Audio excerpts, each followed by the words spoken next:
get the best veg pizzas delivered.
Hello everyone, good evening.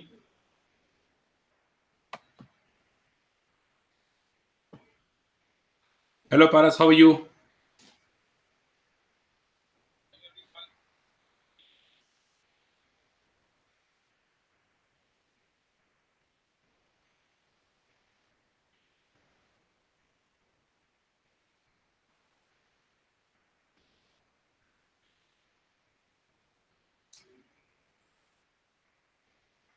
Where are others, Paras?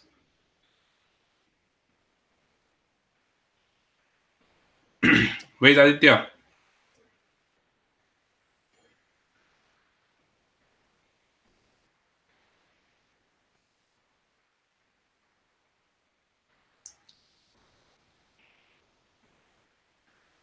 Okay.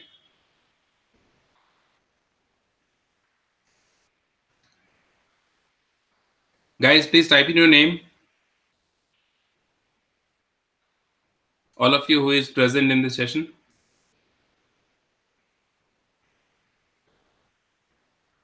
Hello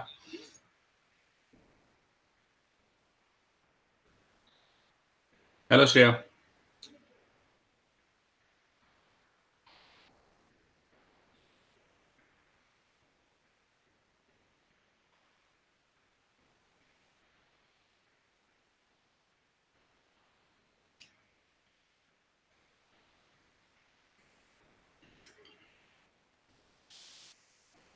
Samyukta, how are you doing?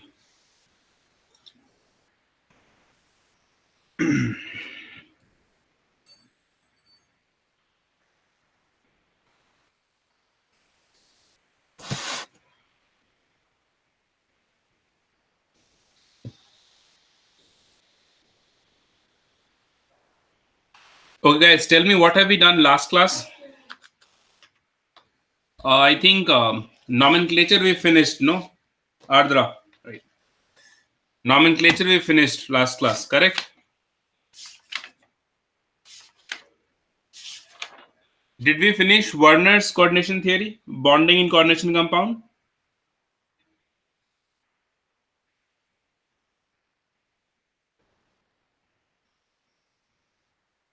Okay, Werner's we did.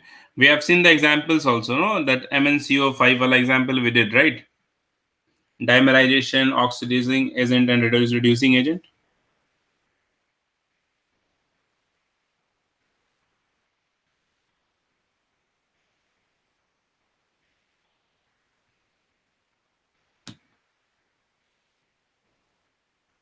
Correct.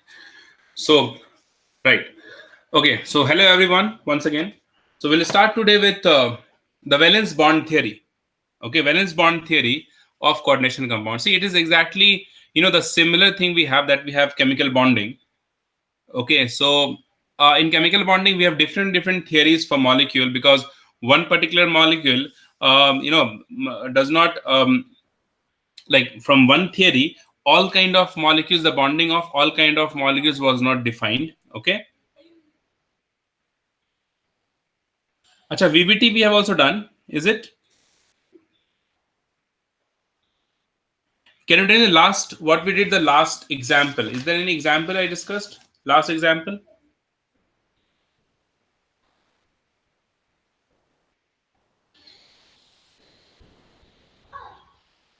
Did we see the postulates of VBT? Yes or no?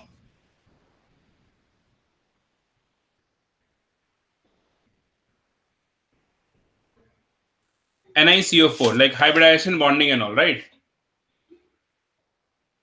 So we have seen that means NiCl4, NiCO4 we have done, right?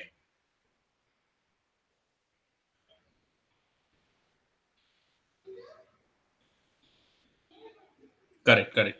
So like okay, then we'll start from this another example, which is this one. You see this example, we have NiCN4, NiCN4 2 minus. Okay, what we need to find out for this, again the same thing, hybridization, geometry, magnetic property,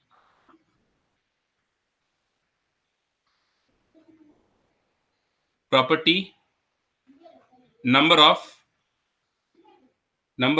unpaired electron.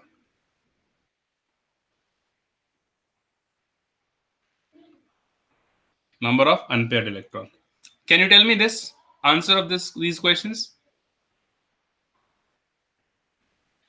Cn4 minus Cn minus is a strong ligand.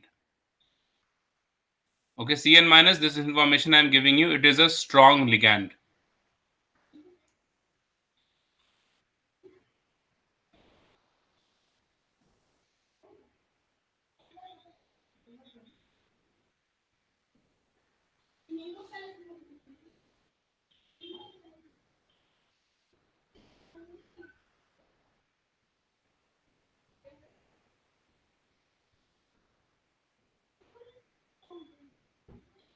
This Roman reigns is Aditya, right?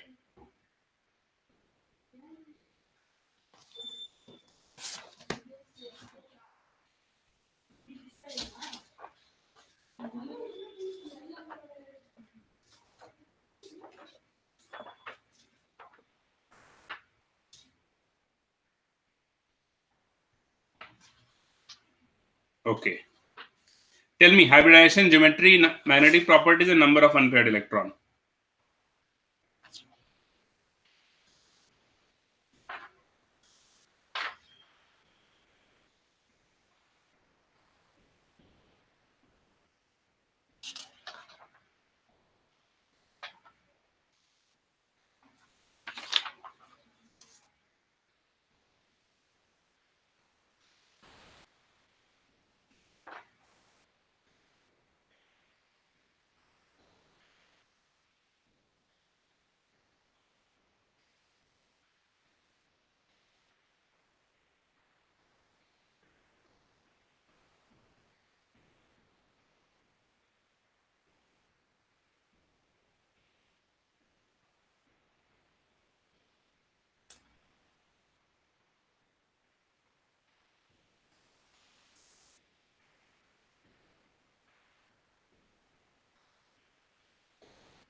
Done? Tell me.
Anyone?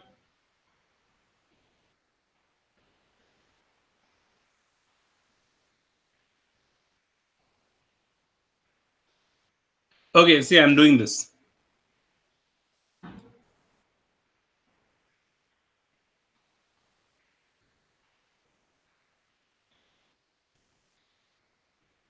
First of all,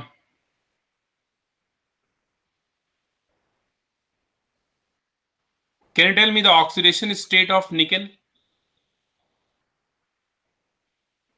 Cn is minus, so minus 4 and minus 2 this side. So oxidation state of nickel is plus 2, right? Oxidation state of nickel is plus 2. And the electronic configuration of nickel is what? Nickel is 28. So it is argon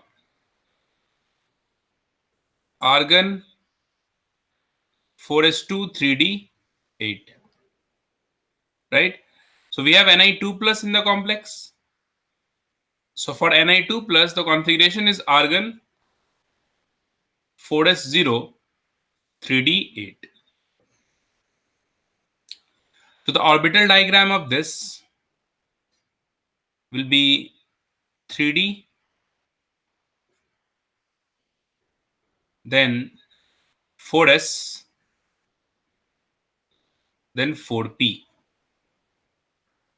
Okay, 3d has 8 electrons. So that is 1, 2, 3, 4, 5, 6, 7, and 8. And this is the thing we have, right? But we know this is a strong ligand. So in case of a strong ligand, what happens? Pairing takes place against the Hunt's rule, right? This electron jumps over here and we'll have the pairing of electron here. So the orbital diagram will be like this.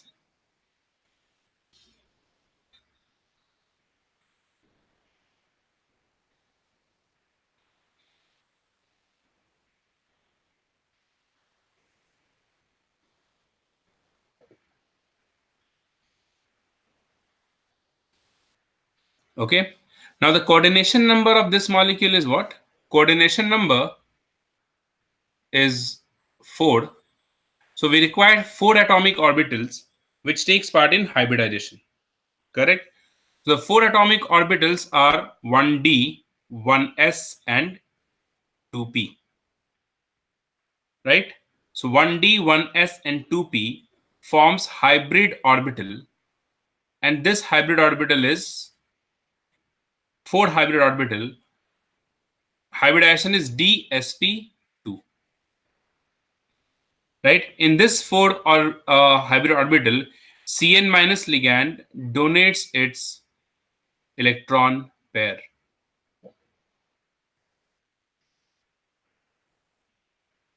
Right? So first of all, the hybridization is dsp2. Now when hybridization is dsp2, geometry is square planar. Magnetic properties, since all electrons are paired, so it is diamagnetic. And number of unpaired electron is 0.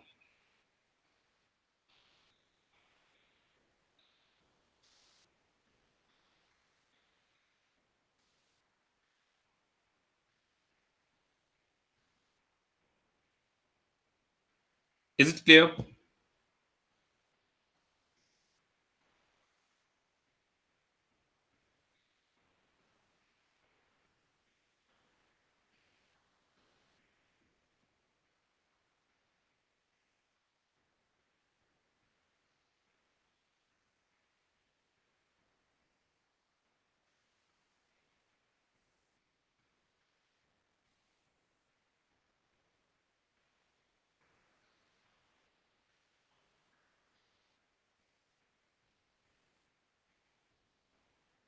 Right. Okay. So this is the hybridization we have here. One kind of question that they ask, like in suppose this one, when the hybridization is dsp2, what d orbital is involved? Means out of 5 d orbitals, which d orbital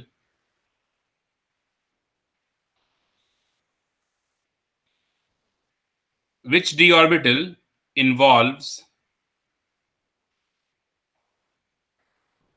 in this hybridization, which is dsp2.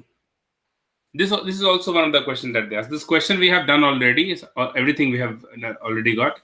But this kind of question also they ask that which d orbital involves into this. So first of all, you have to memorize this thing, okay? But logically also we can understand. All of you have written the last thing, no? You see, first of all, you write down one side geometry. This side we have geometry.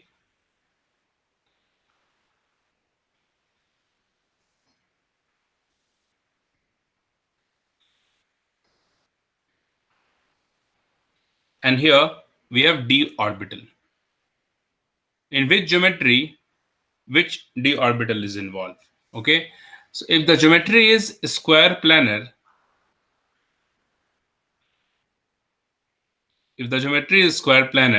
the d orbital involved is dx square y square. If the geometry is trigonal bipyramidal, the d orbital involved is dz square. If the geometry is octahedral,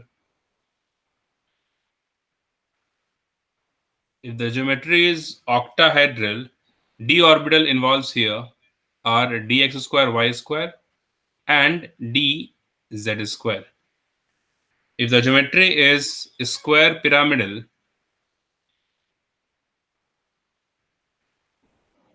it is dx square y square.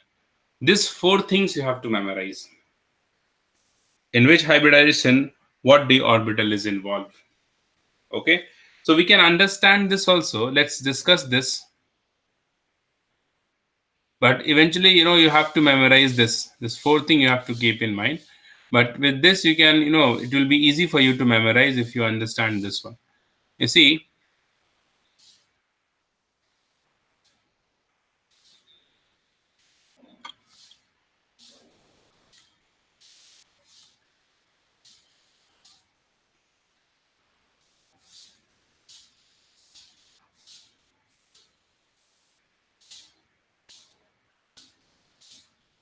okay.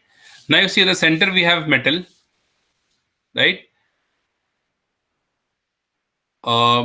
We have ligand present here. 1, 2, 3, 4, 5, and 6. You know this structure, right? Square bipyramidal. Because square is the base we have here, right? And one ligand on the top and other one on the bottom. That forms an square bipyramidal structure. Okay? If you imagine this, you can easily understand.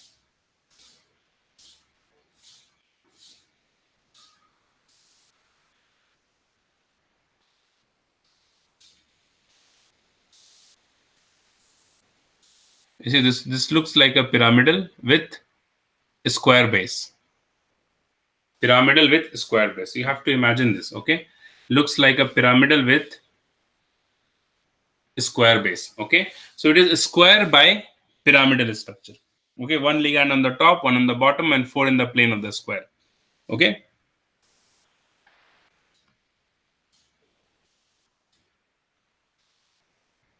Now you see this. We know the square diagonal bisects each other at 90 degree, correct?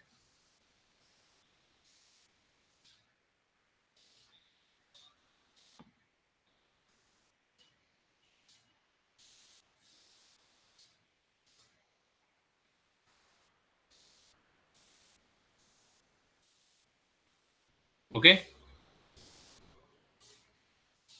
Right. Now, how this square bipyramidal structure forms when the ligand approach the metal atom by this direction. One from this direction, one from this direction, one from this direction, fourth one is this, fifth one is this, and sixth one is this. Then only the square bipyramidal structure forms. Okay. Now, when the ligand is approaching the metal atom by all these directions, then the orbital which is along this line will involve in the bonding. What I said, the orbital which is along this line, will have the maximum probability to involve in the bonding. Correct? Now you see, since the bond here between this diagonal is 90-degree, so we can imagine here easily that the this is 90, this is also perpendicular to this plane.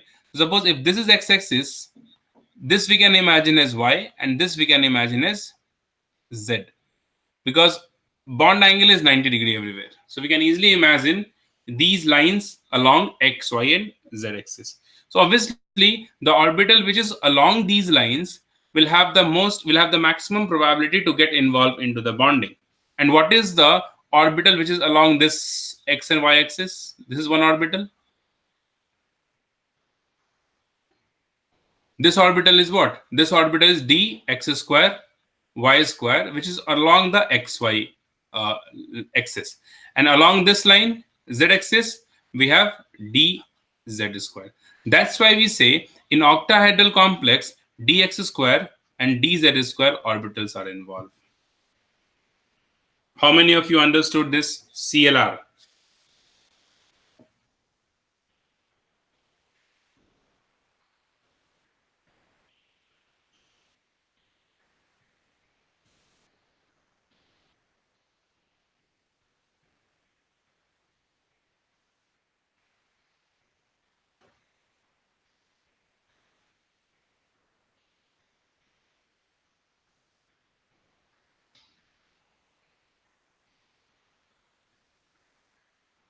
Clear? So the thing is, that's why octahedral complex has these two d orbitals involved. Now the point is, if you have a square pyramidal, a square pyramidal means what? We have a square and only one side we have ligand present, either this side or this side. Then only it is pyramidal. See, when you write the structure like this, square, and this ligand one we have here, it is a square pyramidal. When we have both ligand like this, it is a square bipyramidal. Both side we have ligand. When we have a square pyramidal structure, right? So this dz square orbital is not involved, because from this side we do not have any ligand, that is not present. Okay, so this ligand we have, but this side we do not have ligand, so we cannot assume that this is along z axis, right? But we can assume that these two along x and y axis, and that's why square pyramidal has this orbital involved, dx square minus y square.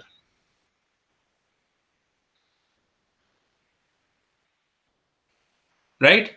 Now we have a square planar. A square planar, how do we get? This is square bipyramidal. One ligand you remove, a square pyramidal. This one also you remove, a square planar. Okay, square planar is nothing but a square. And the ligand is approaching the metal from this direction. Right? And we can assume this as x and y axis. So ligands are, so the orbital is dx square y square. TBP, trigonal bipyramidal is what? Trigonal bipyramidal is this. Instead of this square bipyramidal, instead of a square as a base, in trigonal bipyramidal, triangle is the base here. And one ligand is from this direction, another one is from this direction. Now you see this bond angle is not 90-degree, right? It is not 90-degree, it is 120.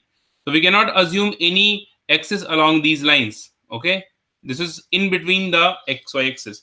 But this is, since it is perpendicular to the plane of this, so we can anytime assume this as the z-axis, and that is why the ligand which is involved in this bond will have the maximum probability to get dz square into the bonding. That's why TBP has dz square orbital involved.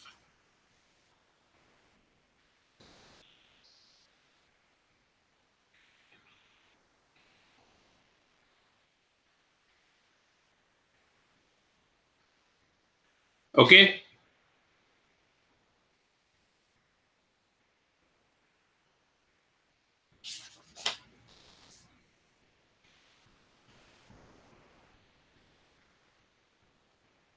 Let me know. We'll move on to the next question.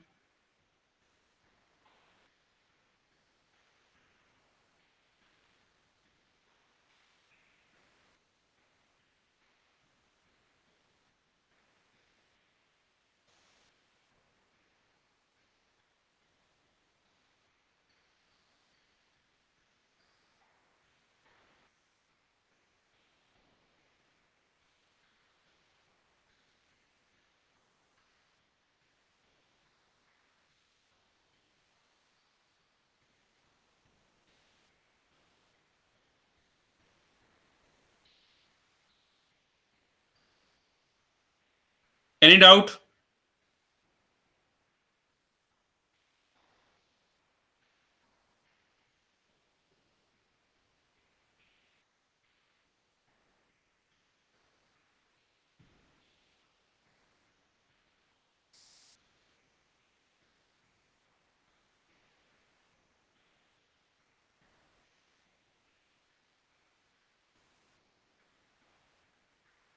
Correct. Right. You see, so for coordination number 4, we have discussed 3 examples. Okay. And one kind of question is that where you have to find out geometry, hybridization, magnetic properties, and all.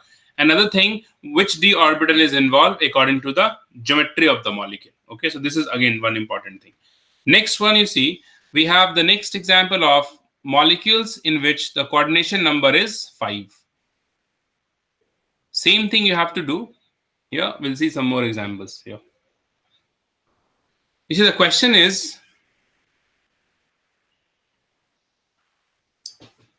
FeCO5.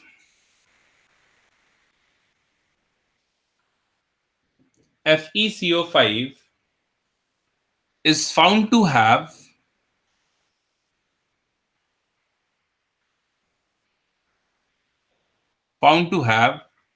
zero dipole moment,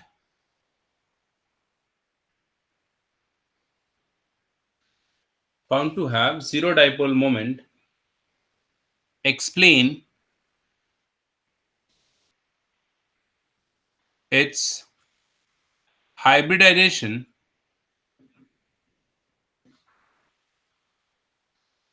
and geometry.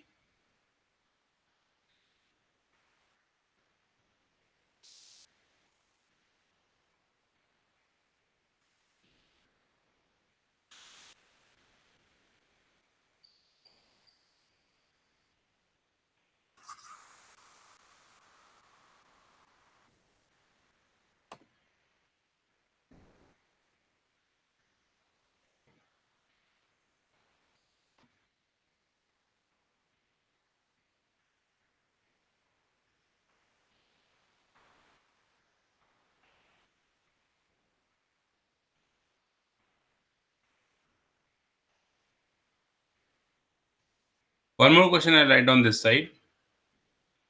NiCN5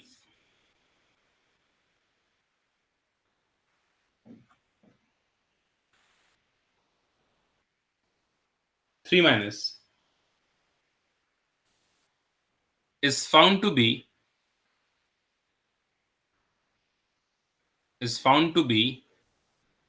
diamagnetic with two different NiCN bond length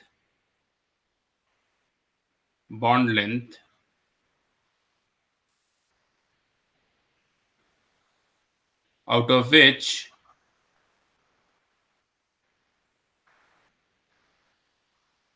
4 NiCN bond length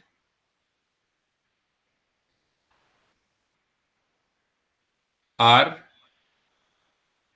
same and one is different. These two questions.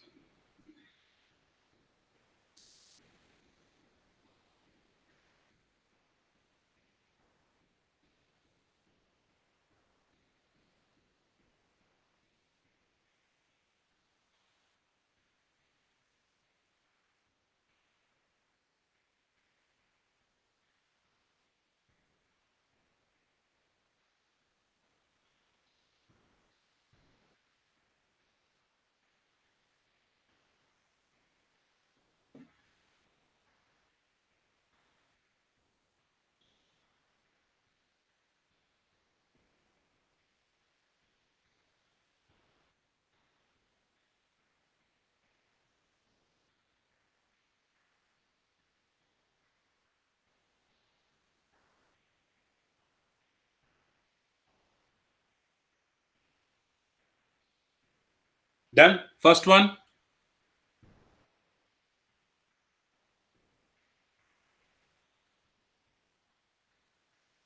CO and CN both are strong ligand.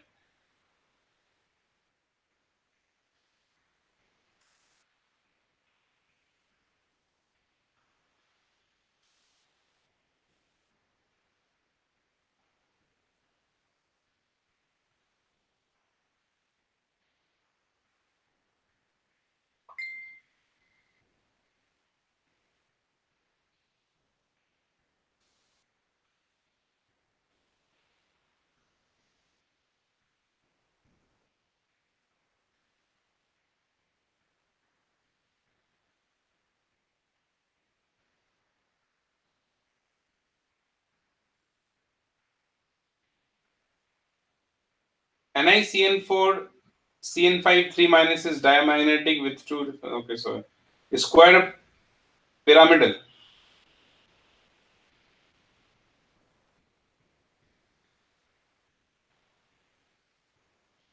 And the first one is DSP. What is first one? Shreya, it is DSP3. DSP3.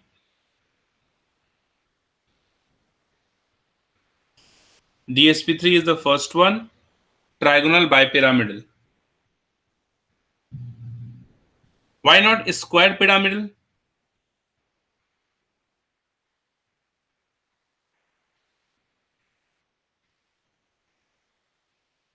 Yeah, correct. See, your answer is correct. So I'm not going to explain these things again, because the same thing you have to do. The answer will be hybridization is DSP3, DSP3, and with DSP3 hybridization, both kind of geometry is possible. Either we can have a square pyramidal with coordination number 5, or we can have trigonal bipyramidal, both possible. But which one of these geometry will have, that depends upon the information that is given in the question, right? So square pyramidal, if you see, square pyramidal will not have zero dipole moment. You see, this bond, this bond, this bond, this bond. This 4 bond cancel out the uh, dipole moment here, but because of this bond, will have some dipole moment in the molecule. So for this molecule, mu does not equals to 0, right? But when it is trigonal pyramidal, bipyramidal, right? Trigonal bipyramidal, so these two cancels out, right? And this two also cancel out, because these two, the resultant will be in this direction, and this will cancel out this one. So for this molecule, mu net will be what? Mu net will be 0. And that is what the information given in the question is found to have zero dipole moment, and that is why this geometry is not possible. This is correct geometry.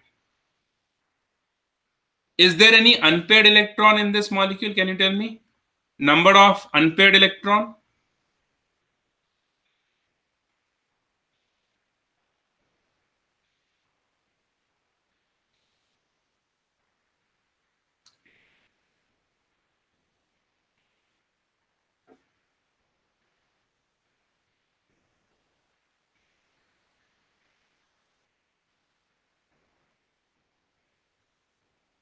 No unpaired electron, 0. And that's why the molecule is diamagnetic. Square pyramidal is not possible. Trigonal bipyramidal is possible. Okay. Similarly, this question also, the hybridization will be what? Hybridization will be DSP3. DSP3. Okay. But here you see what is given. Found to have found to be diamagnetic with two different NiCN bond length. You see, in this molecule, if you have trigonal bipyramidal structure, it has two different NiCN bond length, right? It also has two different NiCN bond length, but 3 bond length are same, 2 are different from the other 3. But here the information is given what? 4 NiCN bond lengths are same, and 1 NiCN bond length is different from the other NiCN bond length. Okay, which is only possible in this case. These 4 NiCN bond length are same, and this one is different. That is why for this one, the geometry will be square pyramidal.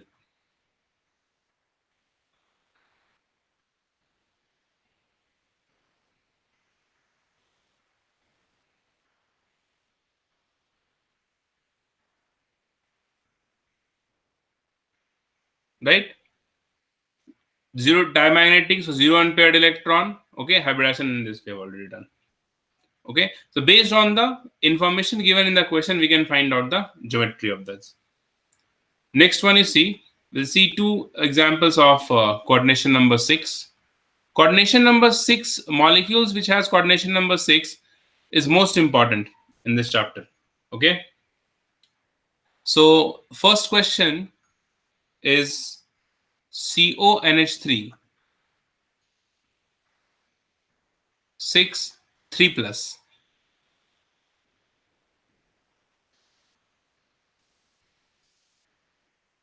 Okay. You need to find out the number of unpaired electron, hybridization, geometry, magnetic properties.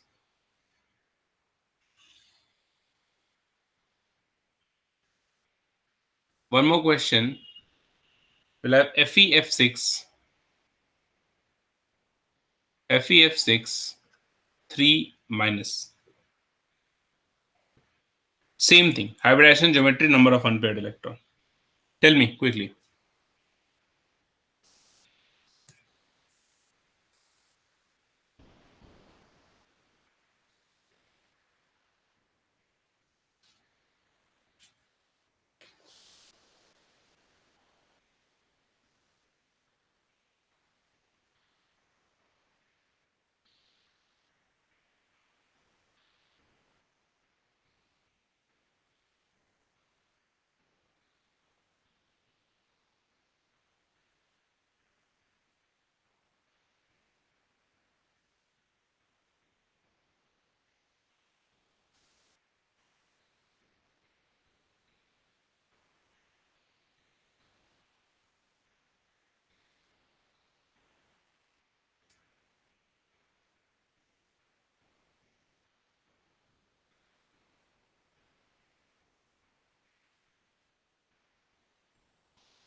NH3 is strong, correct.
Which one is paramagnetic? D2sp3, first one you are getting. Right. First one is D2sp3. Is it para or diamagnetic?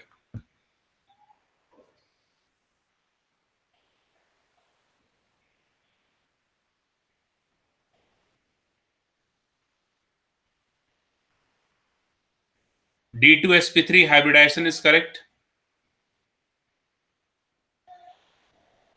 It's diamagnetic. This is also right. Zero unpaired electron and geometry is octahedral.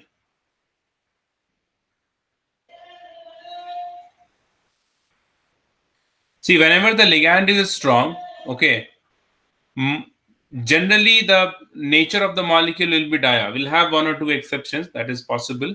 But generally, since the pairing against the Hunt's rule takes place, so generally the molecule will be what? Diamagnetic. Okay. What about this one?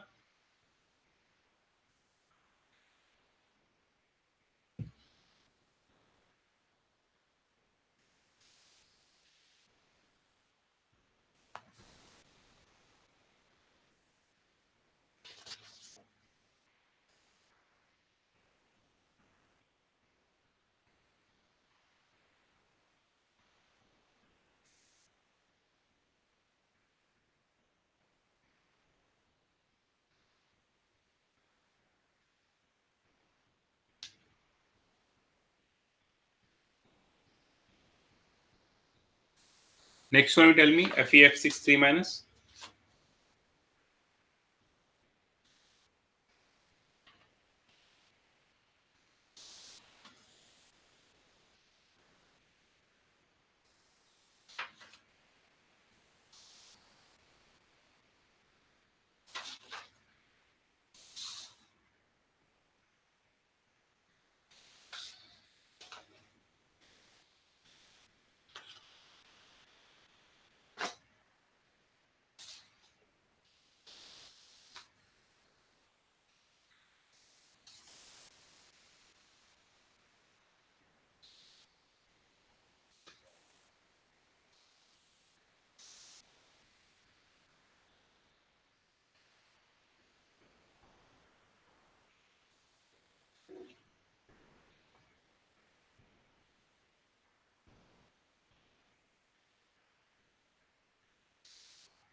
Done. Hybridization is what?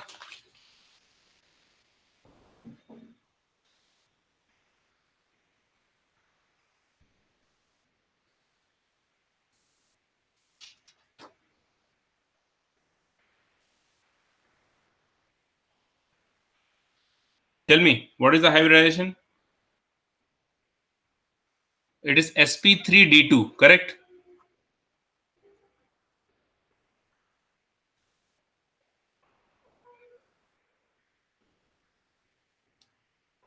Paramagnetic. Number of unpaired electron, you tell me. Geometry is octahedral.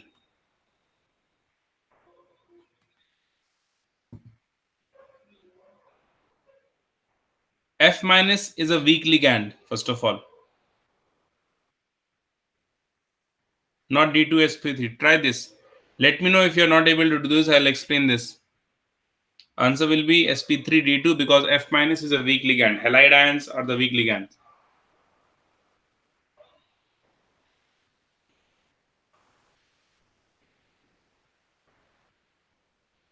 Five unpaired, correct. We have 5 unpaired electrons.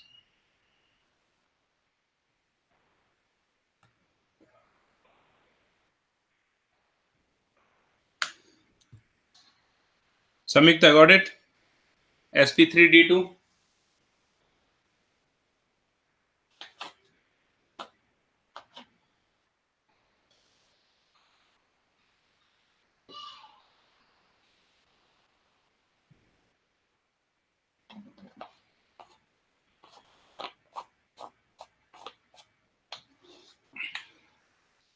Yeah, wait.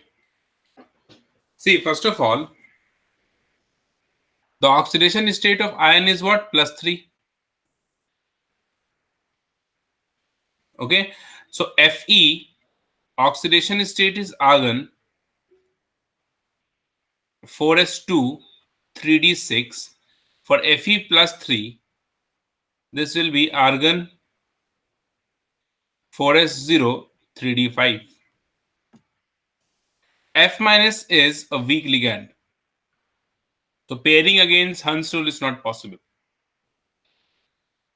Now orbital diagram is what? We have 3D,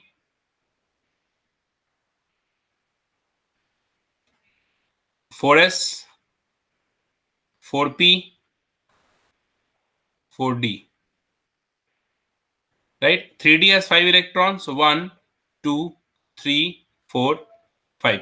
Now the pairing of electron is not possible here because the ligand is weak. Correct? And the coordination number is 6. So for this we required 6 atomic orbitals. Right? So this is 4s, this is 4p, and this is 4d. So 1 and 3, 4. So 4 plus 2, 6 orbital takes part in hybridization, and hence it forms sp3 d2 hybridization. So hybridization is sp3 d2, 5 unpaired electrons, paramagnetic, geometry is octahedral.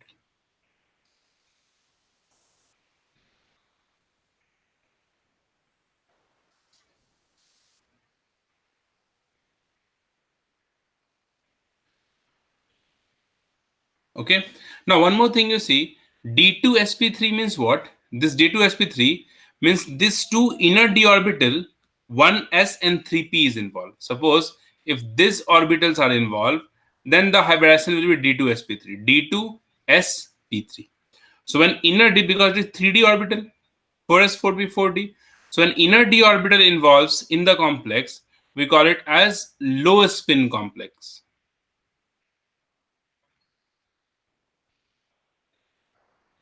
Low spin complex. Outer d orbital involved, this is high spin complex.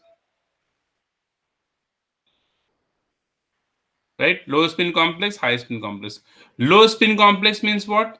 The ligand is strong. That also we can withdraw the conclusion. With a strong ligand, low spin complex. High spin complex, the ligand is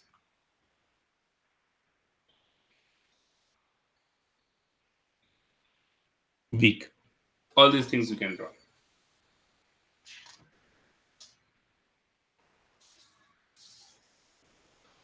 Got it?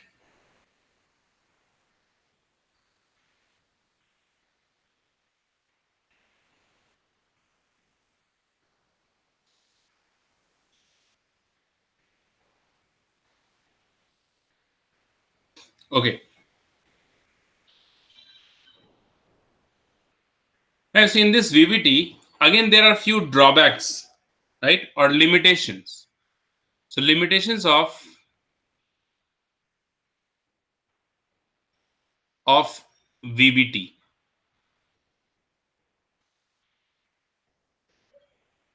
Okay, the first drawback or limitation is what? It does not explain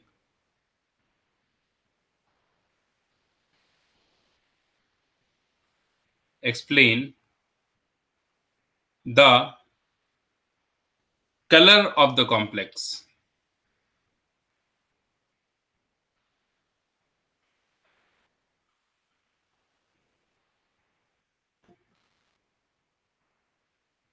The color of the complex. Second point, it could not explain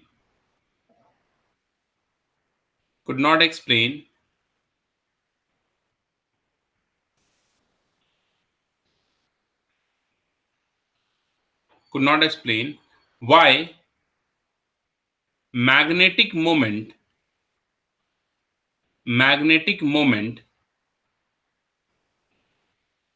changes with temperature.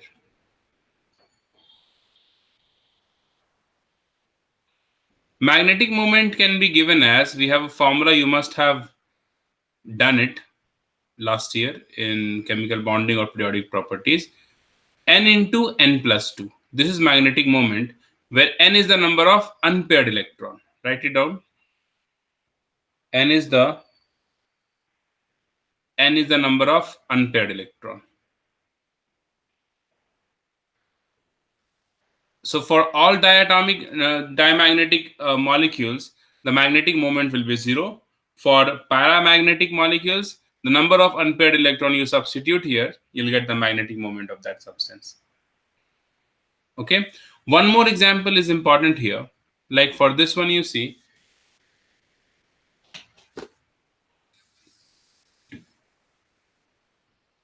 Ni NH3 6 3 plus. This molecule, okay, for this molecule, you see what happens in this. This is a strong ligand. Okay, I'm explaining this. You just see this. This is a strong ligand.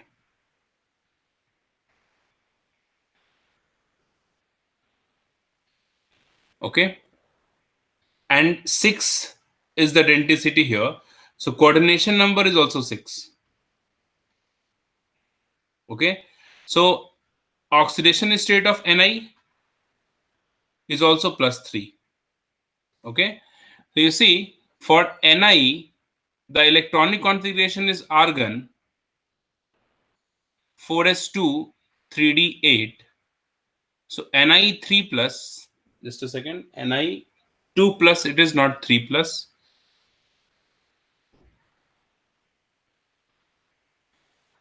It is Ni 2 plus here.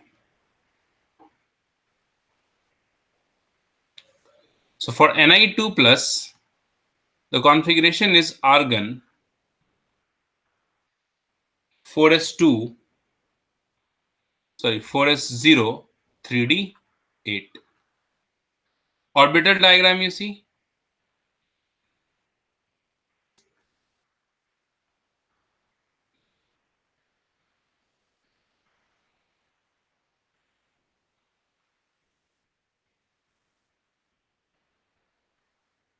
One, two, three, four. Then we have 4s, 4p,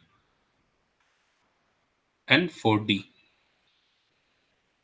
Okay, so this 3d has 8 electrons. So 1, 2, 3, 4, 5, 6, 7, 8. Okay, so we required what? We required 6 atomic orbitals to form hybrid orbital. So when the ligand is strong, so ideally what should happen? This electron should jump over here, pairing takes place against the Hunt rule, and then this involves in the hybridization and we'll get the hybrid molecule, right? But in this molecule, what happens? Pairing does not take place here. This 2 will be as it is, and 1s3p and 2d orbitals involves in the hybridization, and it forms sp 3d2 hybridization. This is not possible here. Okay. However, this ligand is a strong ligand. Then also pairing does not take place. Right. So what we say, NH3 being a strong ligand, with most of the metal, it behaves as a strong ligand and pairing takes place against the Hunt rule. But with Ni2 plus, this Ni2 plus, actually this NH3 is behaving as a weak ligand. Is a weak ligand. Weak ligand. Because what happens, we cannot have hybridization like D, S, P3D. That is not possible. Inner D and outer D at the same time cannot involve into the hybridization. Okay, so either all the inner D or all the outer D orbital involves. So in this case, one of the postulates of VBT fails, which says that NH3 being a strong ligand or any strong ligands, in case of strong ligands, the pairing takes place against the Hunt rule, which is not true in this case, and that is why this is one of the drawback of VBT. Okay, so you must keep this in mind. Ni2 plus metal if you have, correct, then NH3 is behaving as a weak ligand. Any kind of monodentate ligand with coordination number 6 here in this molecule, this kind of shifting of electron against the Hunt rule is not possible, because at the same time inner D and outer D orbital can not involve in hybridization. That is not possible. Either inner D or outer D, both is not possible, right? So this is the hybridization we have. Magnetic property is paramagnetic, two unpaired electron, geometry is octahedral.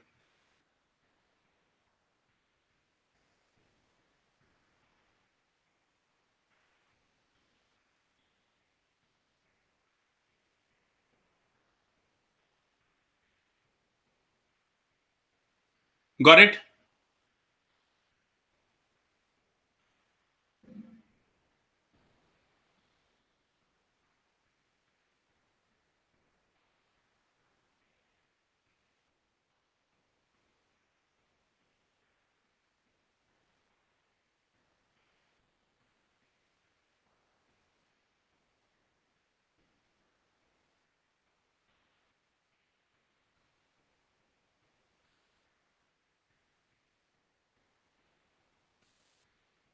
Okay, so this one you must remember. Okay, NH, because this kind of question you may get. Okay, where the things does not follow the general pattern or general rule that we have. Okay, so you must keep this in mind.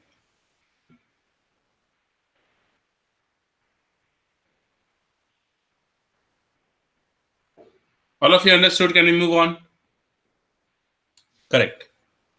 See the next theory, because again we have few drawbacks into this. So we've got a new theory, another new theory of bonding, and that is crystal filled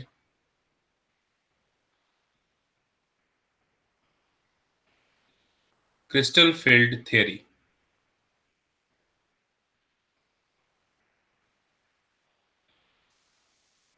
Okay, crystal filled theory.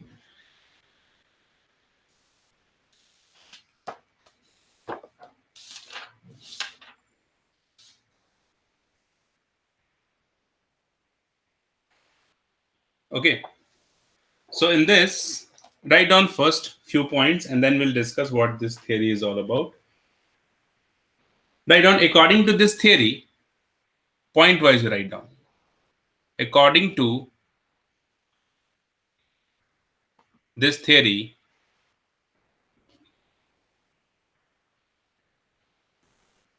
the bonding in coordination compound, the bonding in coordination compound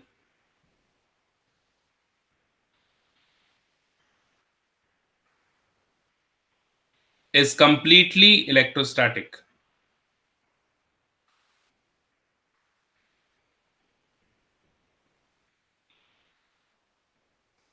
Okay, is completely electrostatic.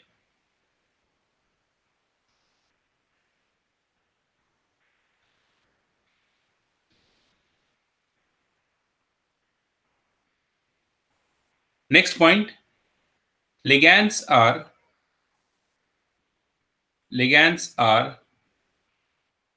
considered as point charge, considered as point charge in case of ions. In bracket you write down point charge in bracket in case of ions, or dipole in case of neutral molecule. Neutral molecule. So ligands are either point charge or dipole. If it is neutral, then dipole. If it is an any ion or anion, right, then it is point charge. That's what we consider. Okay. Next point. This theory this theory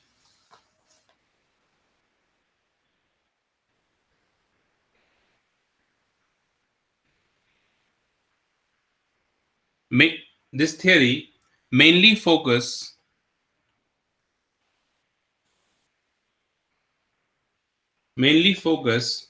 on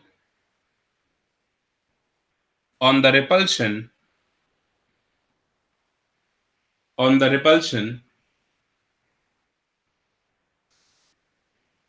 repulsive, you write down, not repulsion, on the repulsive force repulsive force between the lone pair and the d electrons. D electrons means what? The electron present in d orbital of the metal.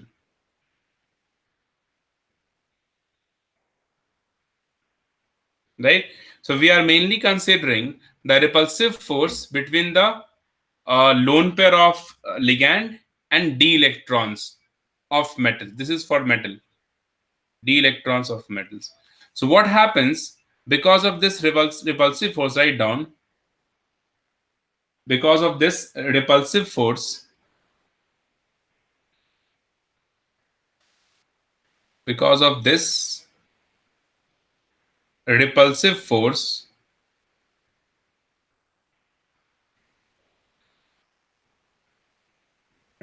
force, the degeneracy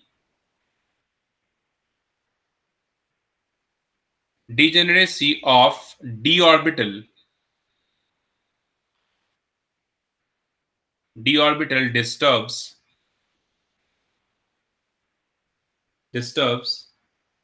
and it splits into two set of orbitals. Orbitals.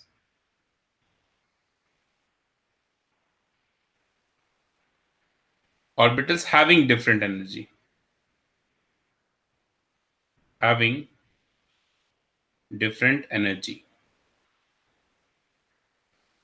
Right? This is the crystal field theory we have. Okay.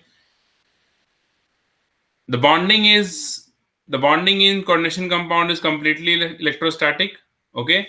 Ligands are considered as either point charge or dipole, depending upon whether it is charged or neutral. Theory mainly focused on the repulsive force between lone pair and the d electrons of metal. Right? Because of this repulsive force, the degeneracy of the orbital disturbs and it splits into two set of orbitals having different energy. What is this degeneracy of orbital? You know that? What is degeneracy of orbitals?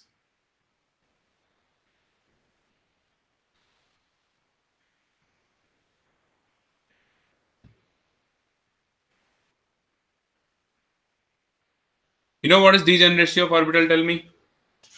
Degeneracy of orbital are the orbitals which has equal energy, right?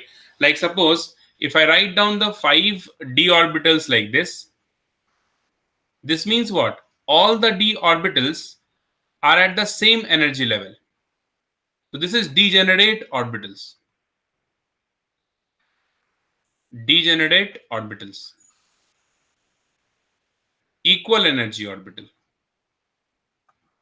Equal energy orbitals are degenerate orbitals. Correct? So what happens, you see, like I said, ligands approach the metal. Correct? Metal has d orbitals, right? So these d orbitals, the electrons present in these orbitals, and the lone pair of ligands, obviously when it try to approach the metal, will have repulsion between the orbitals and the lone pair of electrons. Correct? Now the d orbital which is directly towards this ligand, right, or the lone pair of ligand, will have the more repulsion.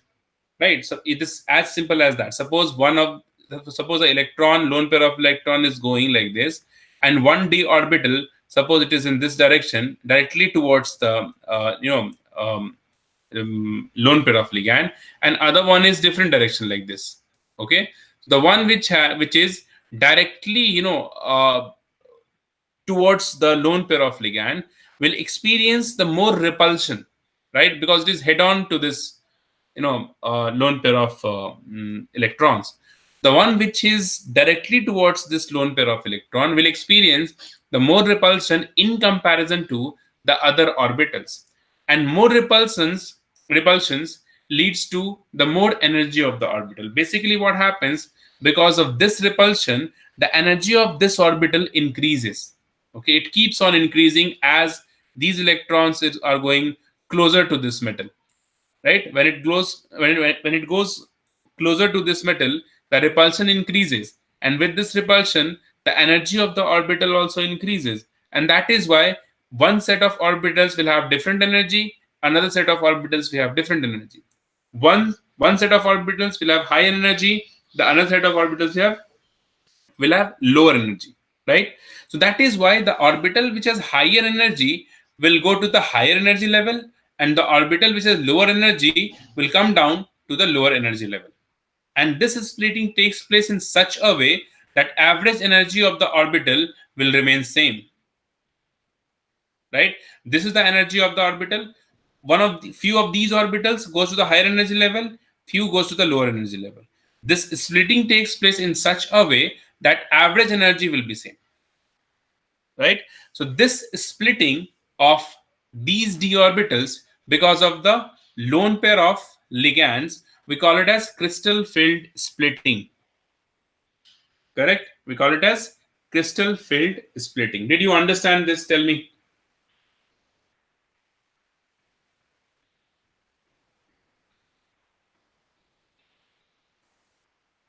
Yes or no? What is the splitting you understood?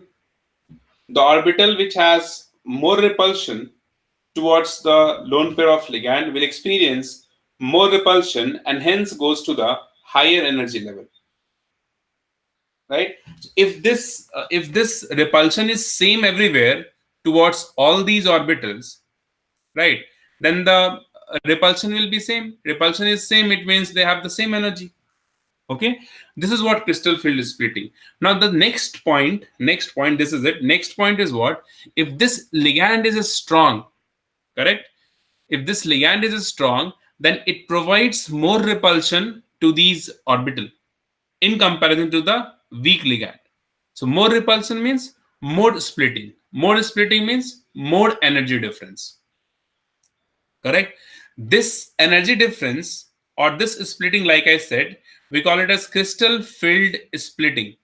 And the energy difference between these two set of orbitals, we call it as crystal filled splitting energy, CFSE.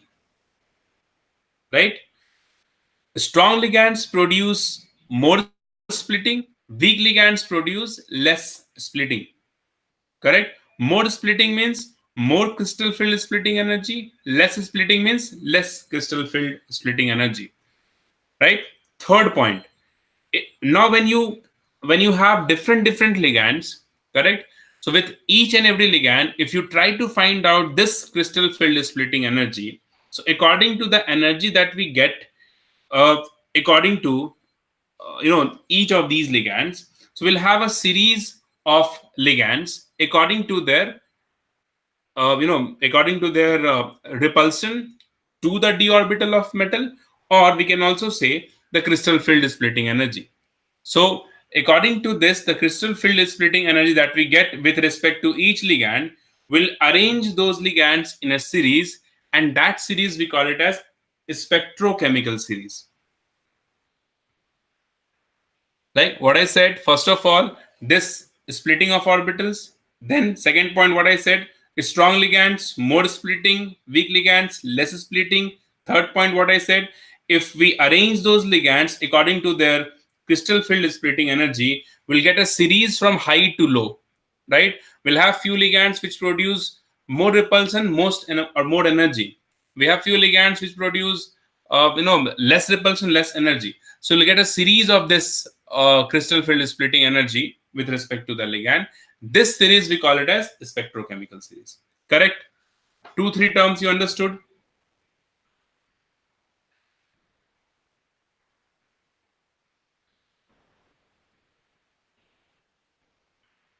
Yes? Depends. We'll discuss that, Shreya, why it is 2 plus 3. Depends upon the geometry of the orbital, geometry of the complex. So we'll see that in what geometry, what kind of splitting takes place. Okay. That we'll discuss in just now. We'll discuss. Okay. So the thing is here, when we say this ligand is strong, this ligand is weak, It is because of the splitting that they provide. According to that only, we are saying that that this particular ligand is weak, this particular ligand is strong. Correct? So that the all those ligands that we discussed, that Cl minus is a weak ligand, Cn minus is a strong ligand, Co is a strong ligand, NH3 is a strong ligand, that we can only say with respect to this splitting of orbitals. Okay, so coming back to the next point here, like I said, the magnitude of splitting depends upon different factors. Okay, and with splitting only, we'll understood that whether the ligand is weak or is strong. So first of all, we'll see what all factors we have that provides, that affects the magnitude of splitting. Okay, so heading you write down the magnitude of splitting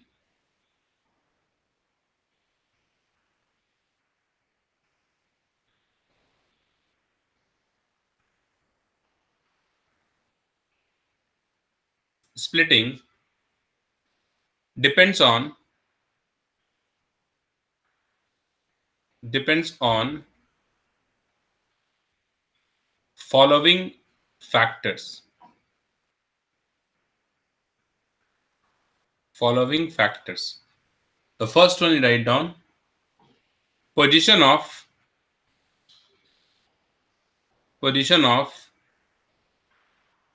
transition metal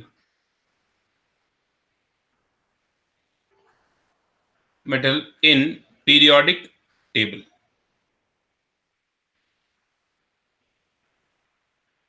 Position of transition metal in periodic table. Write down the magnitude of splitting. Okay, I'll write down in this mod. This means magnitude of splitting. Mod of splitting means magnitude of splitting. The magnitude of splitting increases as we go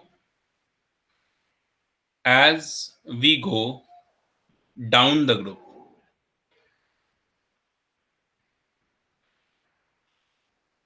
All these factors you have to memorize. As we go down the group, the magnitude of splitting increases. You see, one example I'll give you here. Suppose we have two compounds like PtCl4 2 minus and PdCl4 2 minus. Okay, so first of all, you see the magnitude of splitting increases as we go down the group. So if you see this group, it is present, we'll have platinum first and then we have palladium in the periodic table.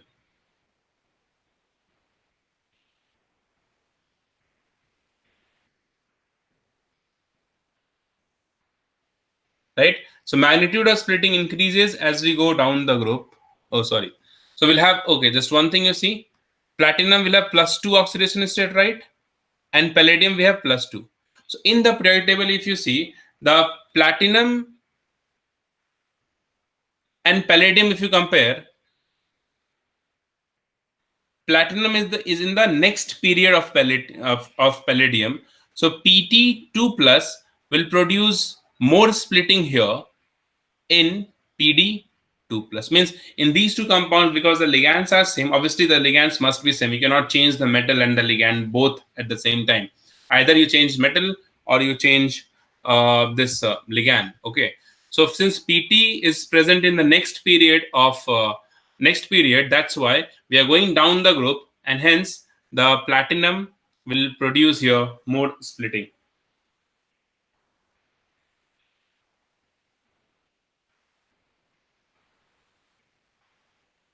Aditya is asking, sir, can we finish the class by 8:30 without break?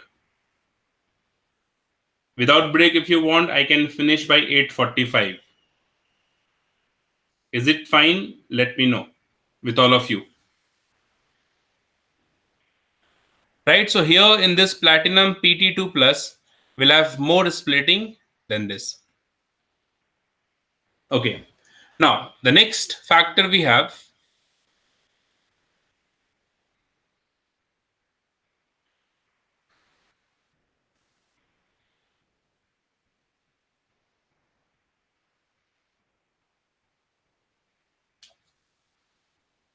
If all of you are agree with it, without break 8:45, I am fine with it. Next is write down oxidation state of the metal.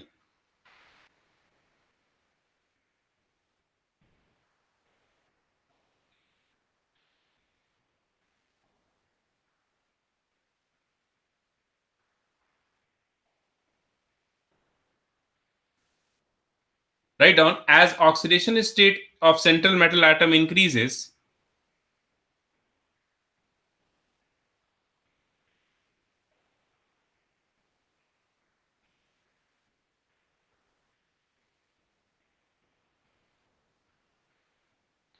as oxidation state of the central metal atom increases, splitting increases.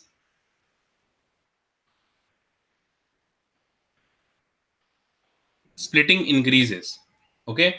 For example, you see FeCN6 3 minus. Two examples I'll give you. FeCN6 3 minus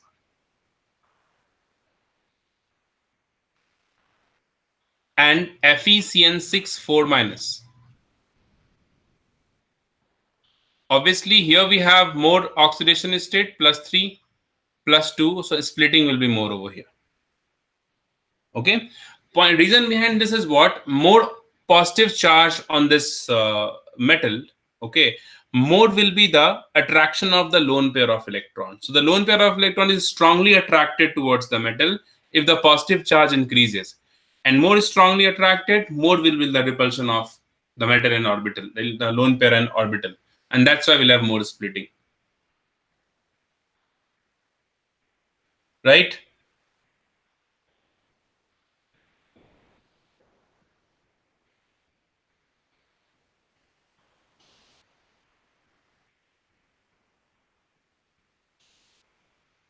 Next, write down the third one is the nature of the ligand. Third one, the nature of the ligand.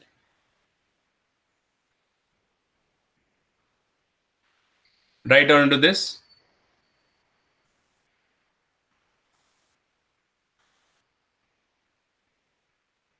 Write down the ligand which affect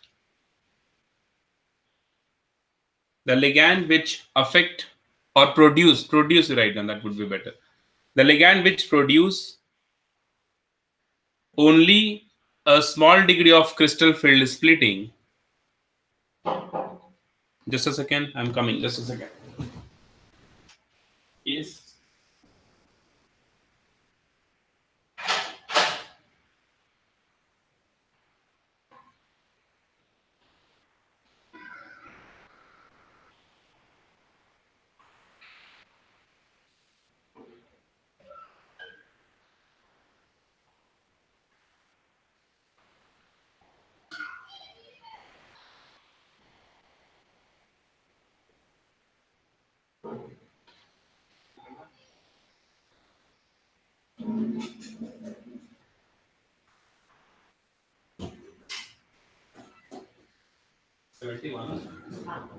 Last time 20 था 70 20 90 हो गया 10 rupees.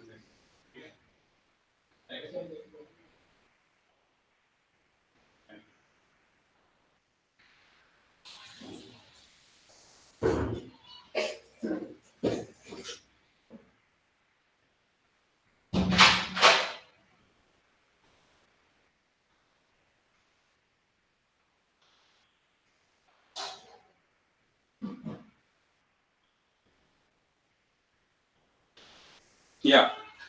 Write down the ligand which produce only a small degree of crystal field splitting are called weak filled ligands. The ligand which produce only a small degree of crystal field splitting are called weak filled ligands, and those which produce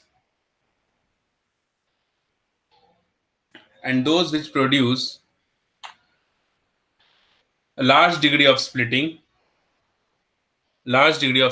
are called strong filled ligands. Are called strong filled ligands.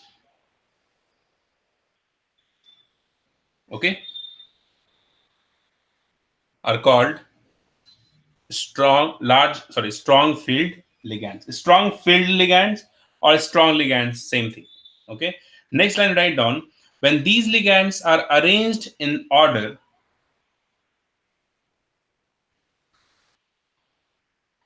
next line, when these ligands are arranged in order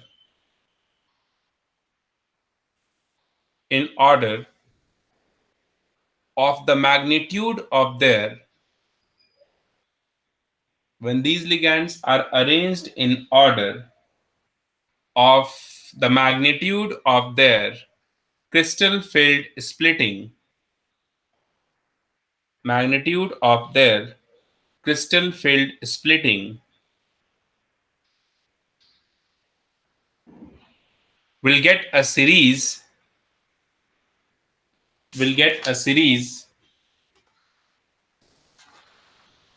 which is known as,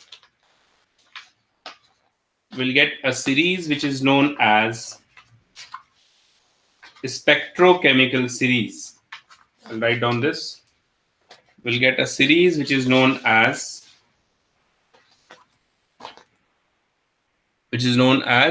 spectrochemical series.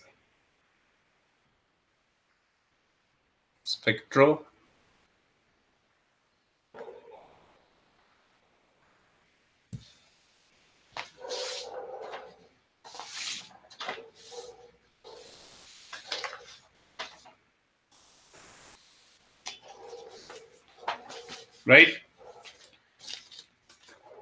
So this spectrochemical series is actually based on the splitting that the each and every ligands produce. Correct? So we write down this spectrochemical series. This order you write down: I minus minimum, then Br minus, then S minus 2, then SCN minus, Cl minus, NO3 minus, N3 minus, F minus, OH minus, C2O4, 2 minus, which is almost equals to H2O, NCS minus, CH3CN, pyridyl, NH3, ethylene diamine, bipyridyl,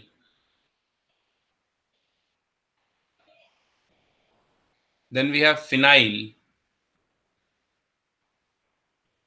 then we have NO2 minus,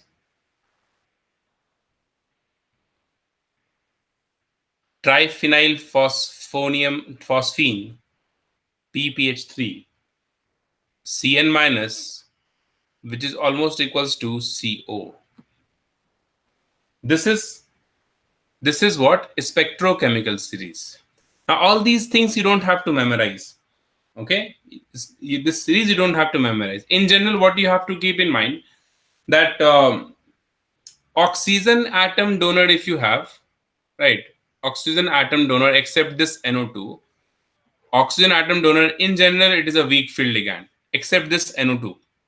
Okay, so what you have to keep in mind in this series, you see H2O, right? H2O is present in between, and whatever ligands which is stronger than H2O are strong ligands.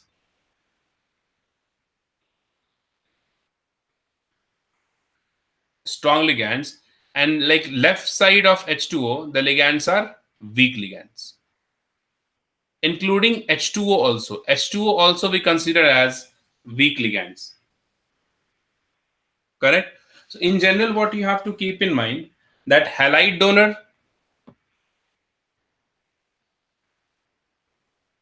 halide ion or halide, then oxygen if it's the donor atom in the molecule, then nitrogen donor, and then carbon donor. Like I said, whenever nitrogen and carbon atom are the donor atom, these are strong ligands, right? Halide ion is weak. Oxygen, to some extent, it is also a weak ligand. But if you have to compare the splitting between the two molecules, they may give you different ligands into that. So like this, you can compare halide, oxygen, nitrogen, carbon. If carbon is the donor atom, there will have the maximum splitting. Okay, that is why it's important. But in general, whenever carbon and nitrogen atom are the donor atom, ligands are strong. Fine.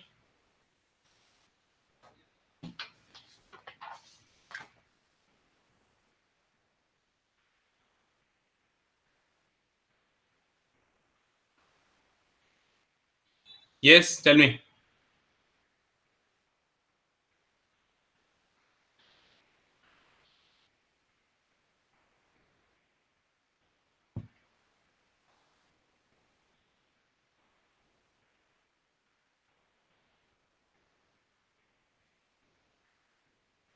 Okay. Now, now we are going to discuss how splitting takes place in a given complex according to the geometry of the complex. Okay. So write down the heading next. Splitting of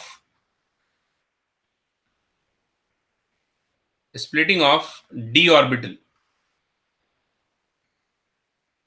of octahedral complex. Octahedral is again the most important one.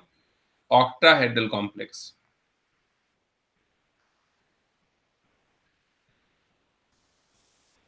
Now you tell me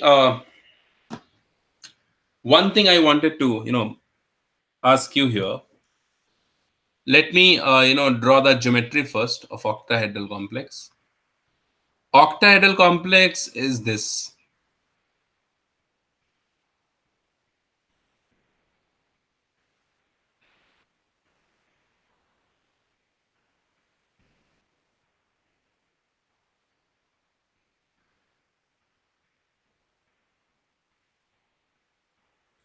We'll have metal here at the center and ligand at every corner of the square,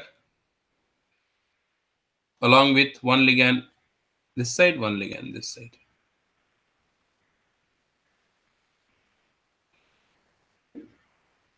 This is the metal. Now, can you tell me, we have three or we have five orbitals here.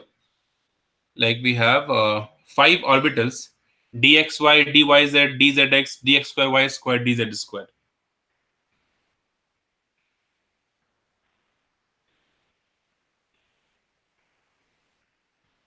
Okay, fine. No issue, Hamsini. You can um, resume the video wherever you have stopped it. Right? From there only. Okay, fine. So can you tell me what are the orbitals we have here which experience most repulsion? Out of the 5d orbitals,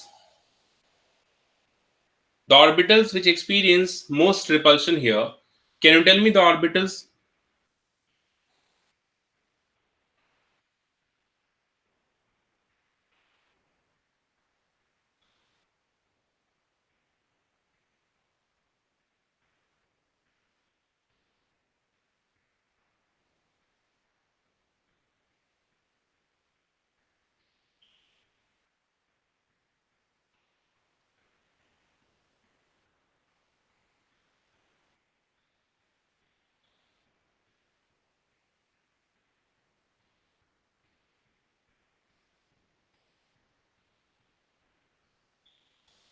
Tell me.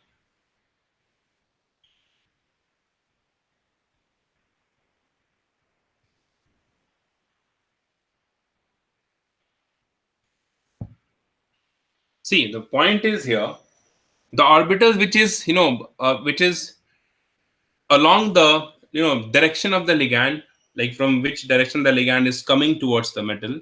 If the orbital falls in that exactly the same path, then that will experience the more repulsion. Suppose if, like I already discussed, if the ligand is approaching the metal like this, if one orbital is like this, correct, then this will experience more repulsion than the other orbital which is in this direction or in other direction, correct. So ligand, if it is head on to one of the orbital, that will experience maximum repulsion. Now one thing here, can you tell me along this line, right, or this, because ligand is trying to approach like this, then only octahedral complex forms. Along this direction only the ligands are approaching, then only tetrahedral complex forms, sorry, octahedral complex forms. So what all the orbitals we have along this direction, and this direction, can you tell me?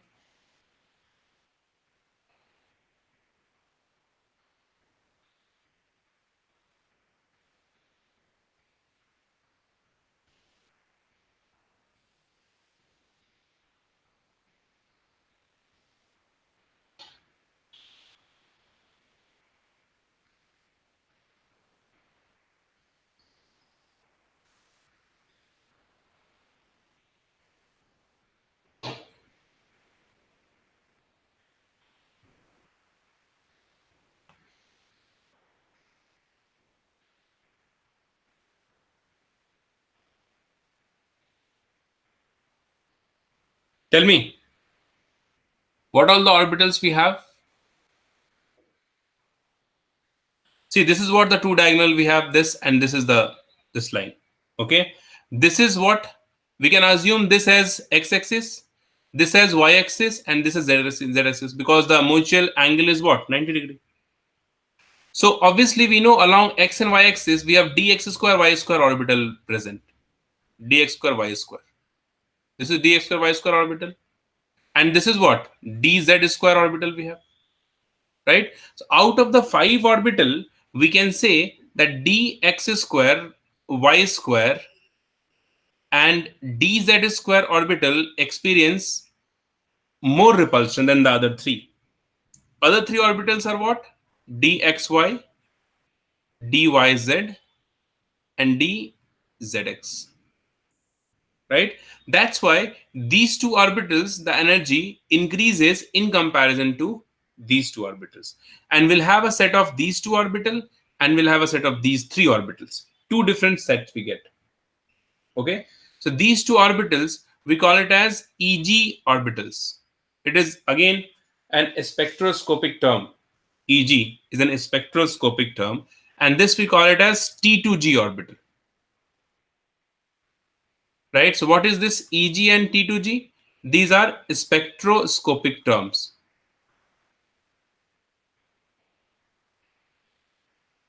We just use this. There's no, there's nothing in this you need to understand.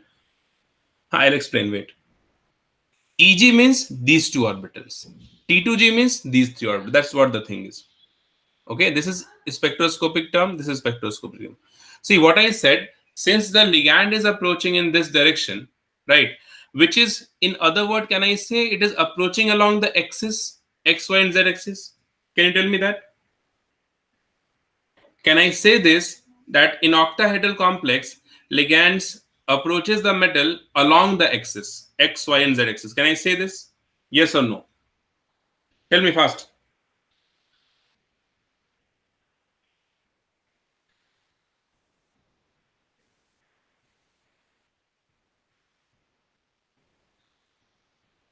Right.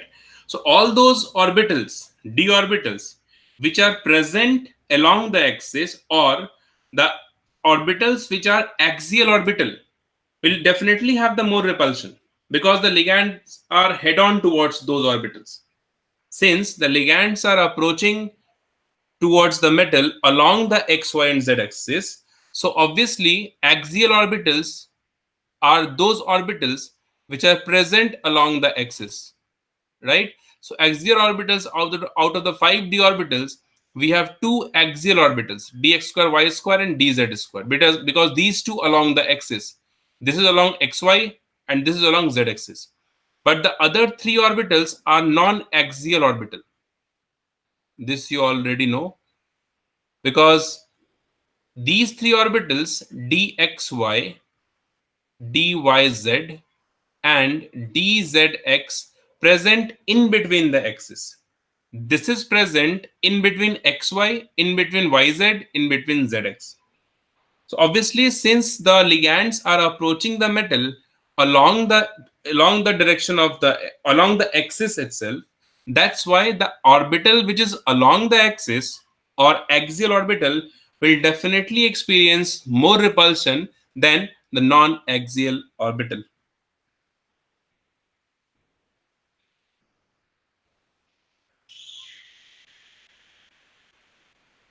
Now you understood this.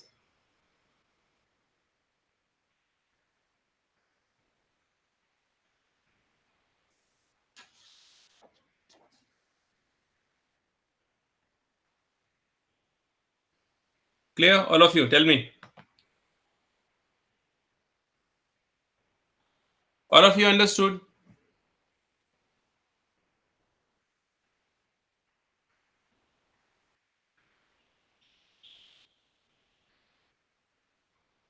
Correct. So what happens here? These two set of orbitals, which are Eg orbitals, and these are T2G orbitals. So Eg orbital will experience more repulsion and goes to the higher energy level. Right on this point. Eg orbitals, Eg orbitals experience more repulsion. Eg orbitals experience more repulsion. In bracket, you write down since these are axial orbitals. Eg orbital experience more repulsion since these are axial orbital. Bracket close. And goes to the higher energy level. And goes to the higher energy level.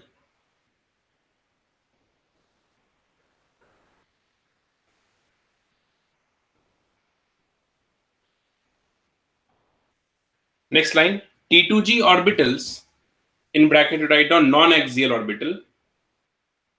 T2G orbitals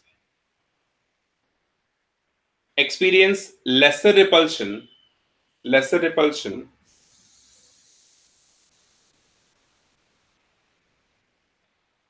and hence experience lesser repulsion and hence goes to the lower energy state.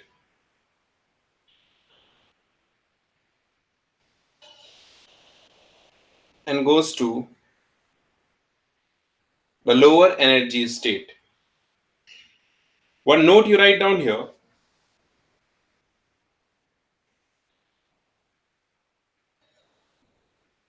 splitting of orbitals, one note you write down, takes place in such a way, splitting of orbitals takes place in such a way that the average energy of the orbitals remains same. Average energy of the orbitals remains same. Average energy won't change. One set of orbital will go to the high energy level, another set of orbital will go to the lower energy level. Average energy won't change. Okay, so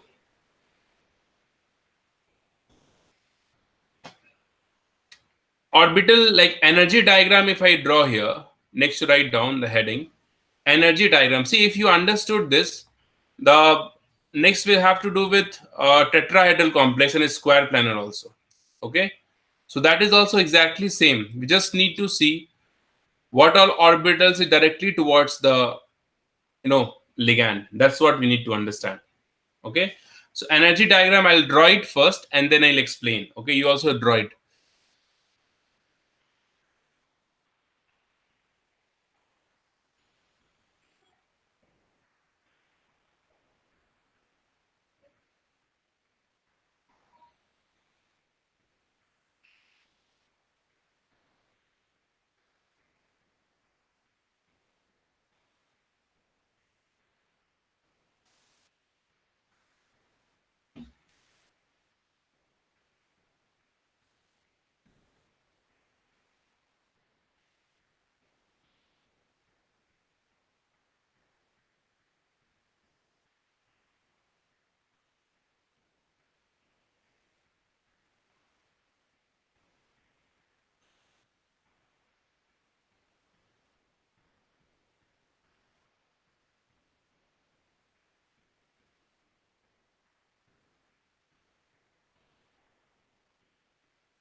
x-axis is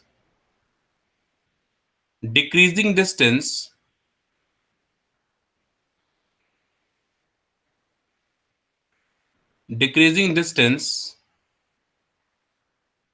between metal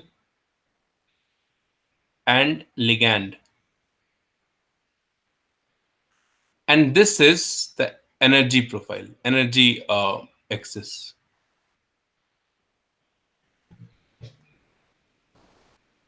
Okay, what happens here, you see, this is the energy of orbitals. These are d orbitals, all these are d orbitals. So energy in free ion, when there is no uh, you know attraction towards ligands, okay, and when it is free, when you see, when you're going from left to right, the distance between the metal and ligand is decreasing, correct? Means the ligands are coming closer to the metal. So when the ligands are coming closer to the metal, the repulsion will keep on increasing, right? Repulsion will keep on increasing. You see, when repulsion increases, the energy also increasing and will go to the average energy state. Average energy. This is the average energy we have. Overall energy increases, and this will be the average energy. After this, if further ligands goes closer to the metal, then one set of orbitals experience more repulsion and another set experience lesser repulsion, right? According to whether it is axial or non-axial. Okay, and then splitting takes place, right? One set of orbital goes to the higher energy level, another goes to the lower energy level, right?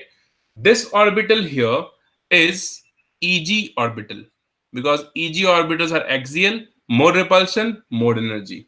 This set of orbitals are T2g orbital, lower energy. This energy difference here, this energy difference here is represented by this energy difference. Here it is represented by del O. It's not 0, it's del O. Del O is the energy difference.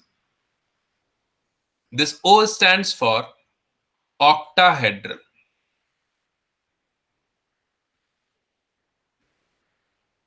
Okay. Experimentally, this energy is found to be 0.6 del O, and this is found to be minus 0.4 del O. 0.6, 0.4 del O. Okay, this is the energy diagram of an octahedral complex.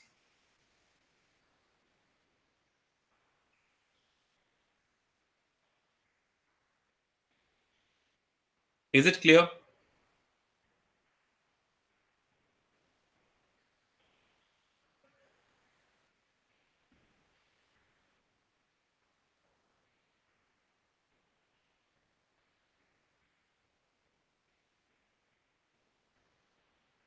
All of you?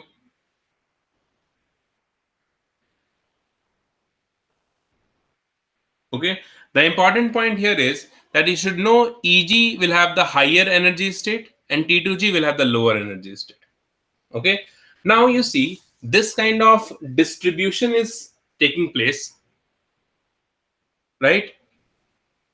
This kind of distribution, sorry, splitting is taking place, right? After this, what happens if you try to distribute the electrons, correct? Now it's very logical, you try to understand here carefully. Since the orbital has different energy, what we had earlier, all the 5 orbitals has same energy, correct, like this, then this distribution of electron follows Hund's rule, 1, 2, 3, 4, 5, and then pairing. And why this kind of distribution we had? Because all orbitals have the same energy, correct? You must have heard about N plus L rule. What it says? The orbital which has lower energy will have the electron first. The electron goes into the lower energy orbital first, right? So the thing is here, if the orbitals has same energy, then the distribution of electron follows Hund's rule.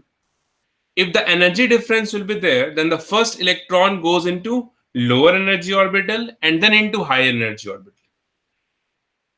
Correct? So in this, suppose if you have to distribute electron in these 5 orbitals, correct?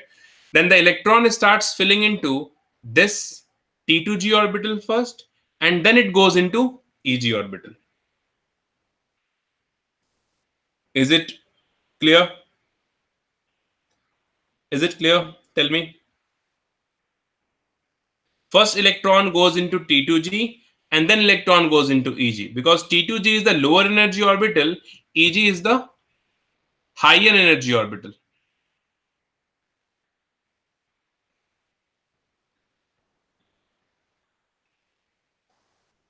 Right? So distribution of electrons here, just that's what we are trying to understand now, how distribution of electrons takes place. And according to the number of electron present into these orbitals, we can also find out crystal field splitting energy. For that, we have a formula that we'll see बाद में. ठीक है? We'll see that later. Correct? So first of all, you see how distribution of electrons takes place in this complex. So write down the heading, distribution of electrons.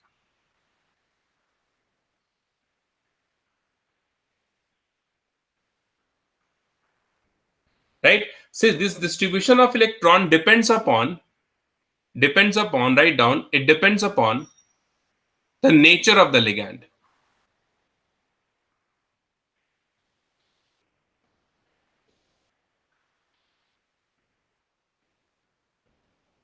Depends upon the nature of the ligand.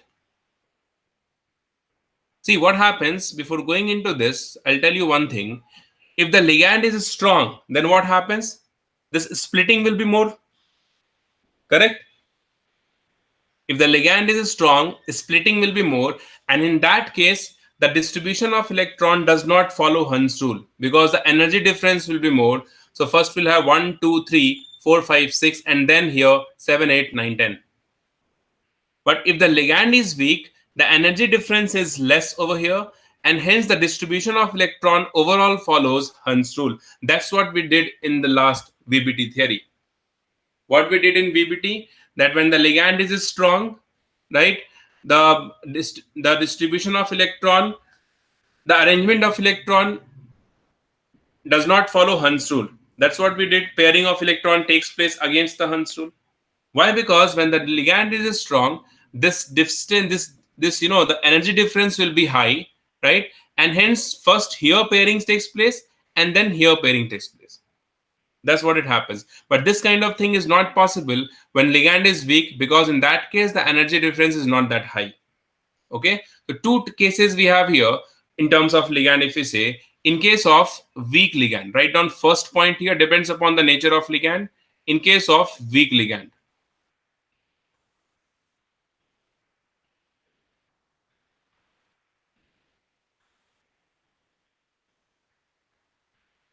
write down into this. In this case, the energy difference,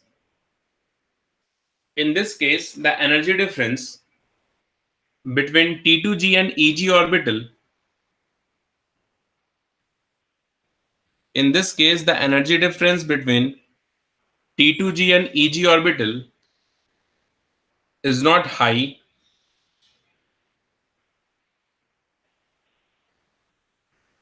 T2G and EG orbital is not high, and hence the distribution of electron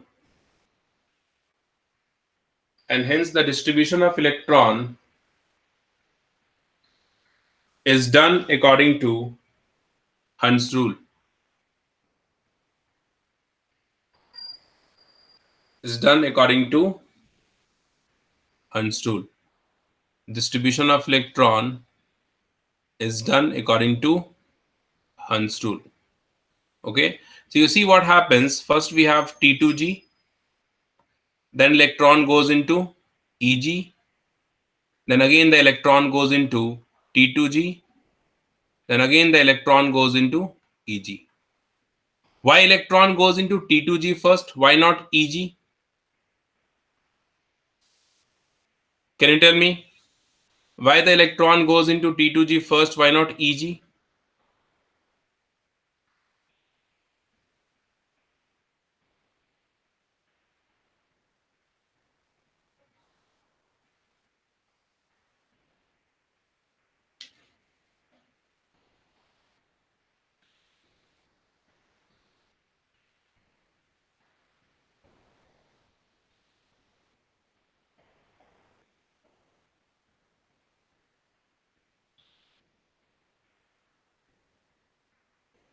Are you there?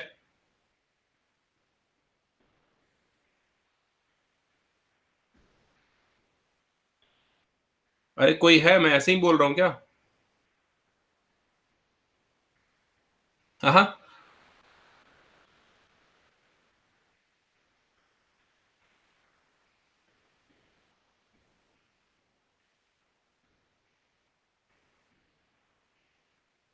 What is this more attraction?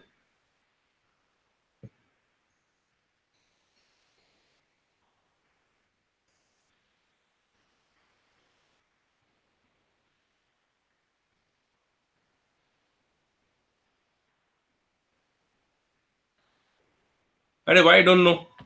You see what happens when in see why electron goes into 1s first and then 2s and then 2p and then 3s. Why this order we have? Why electronic configuration is this? Can you tell me?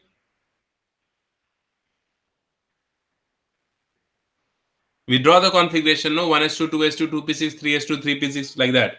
So why electron is going into 1s first? Why not it goes into 2s, then 2p, and then 3s, like that?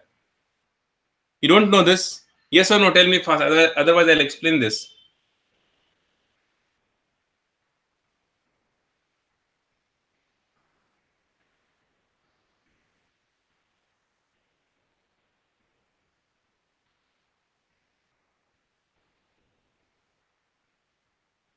Energy levels are different energy orbital. See what happens here. I'll just take a few minutes here. See, we have different orbitals. 1s we have 2s, 2p, 3s, 3p, 3d. All these orbitals we have. Pauli exclusion principle, correct? N plus L rule. So what happens here? We'll calculate this n plus L value of these orbital, right? As n plus L value increases, as n plus L value increases, energy of the orbital increases, right? Energy increases. Electrons always goes into lower energy orbital first, then next higher, then next higher, and then next higher. So n plus L value, n plus L value of 1s is what? N value is 1, s value is 0 for L value is 0 for s. So for this n plus L value is 1. 1 plus 0 is equals to 1. For this n plus value is 2 plus 0 is equals to 2. For this n plus L value is 2 plus 1 is equals to 3. Right? N value is the principal quantum number like 1, 2, 2, 3, 3, 3. All these are n. L value for s, p, d, f orbital are like this: 0, 1, 2, 3. This you should know. For S subshell, L value is 0. For S subshell, L value is 0. N value is 2. N value is 1. For 2p, N value is 2. L value is 1. So 3. You see 1, 2 and 3 we are getting. Lower value of N plus L, lower will be the energy of that orbital. That's why the electron goes into this first, then here, then here, then here, and so on. Understood this? The point I'm trying to make is what? If the orbital has lower energy, then electron goes into that orbital first, then next higher, and then next higher, like that. Is it clear now? Yes.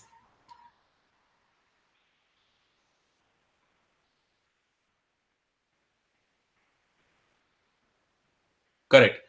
Now, if you go back to the topic that we were discussing, in this we have to distribute the electron. So T2G orbital is at the lower energy state, EG is the higher energy state.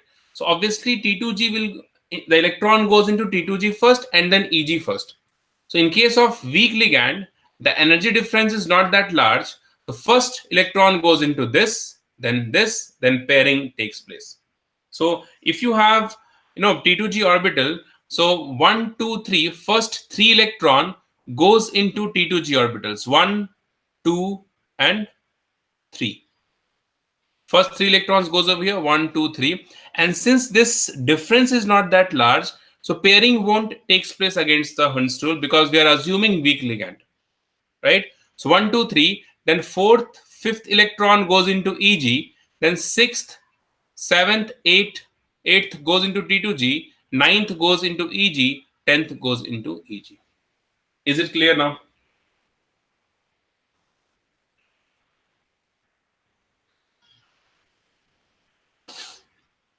Yes or no?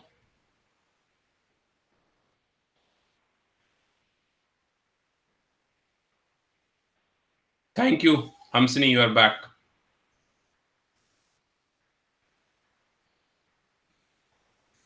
What will you do? That the portion that I did already. Right? Now, the next one you see,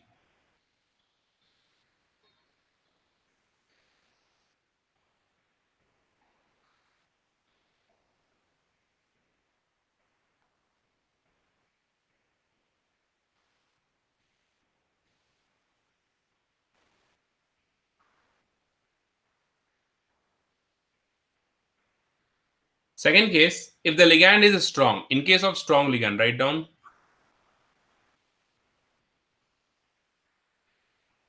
In case of strong ligand, write down if the ligand is strong, if the ligand is strong, the energy difference, if the ligand is strong, the energy difference between T2G and EG orbital, the energy difference between T2G and EG orbital is high,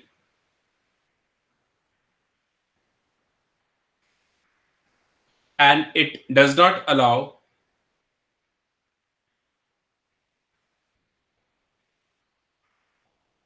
and it does not allow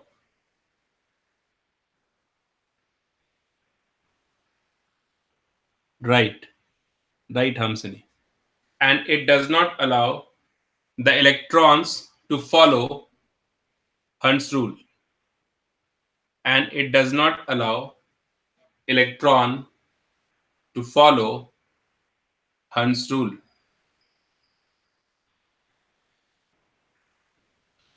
and it does not allow electron to follow Hund's rule. So now you tell me, first electron goes into which orbital, T2G or EG?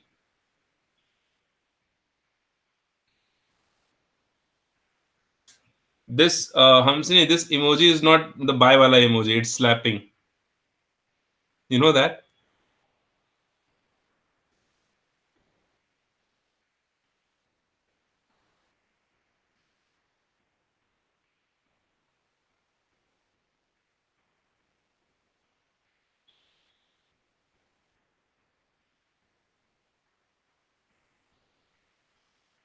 Am I right, Paras and Likhit, regarding this emoji wala comment?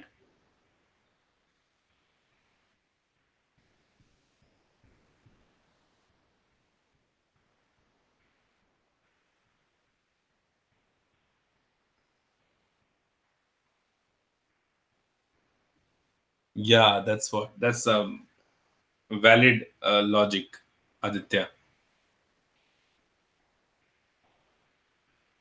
He's doing wave. Anyways, coming back to the point.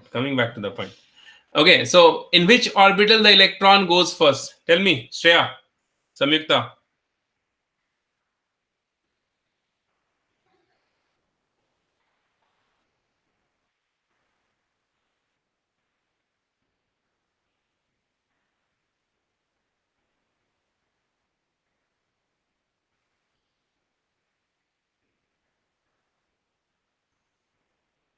Why EG? Why EG are the rightest? See, electron always goes into lower energy orbital first. Okay, you see, first of all, here when the octahedral complex we have, so whether the ligand is weak or strong, the lower energy orbital is this only T2G. So it's the other thing that if the ligand is strong, the energy difference will be high. But in that case, also the lower energy is T2G orbital. Right? So in this case, what happens, like whatever the ligand is, whether it is weak or strong, first electron always goes into T2G orbital. A difference comes when if the ligand is weak, then it follows Hund's rule. But if the ligand is strong, it does not follow Hund's rule. What happens in this, you see, first electron goes into T2G and then it goes into EG orbital. This is what the possibility we have.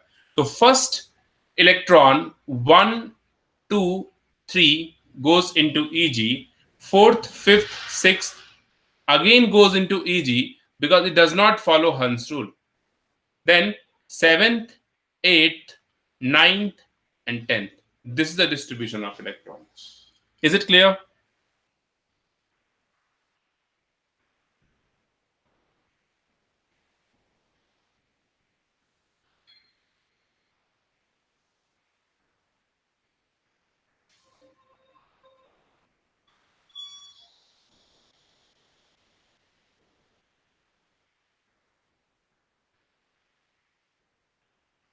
Got it?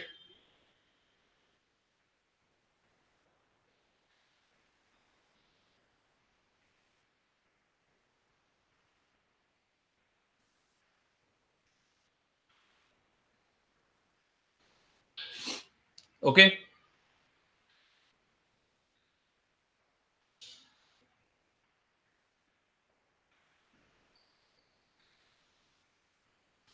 Yes, all of you understood?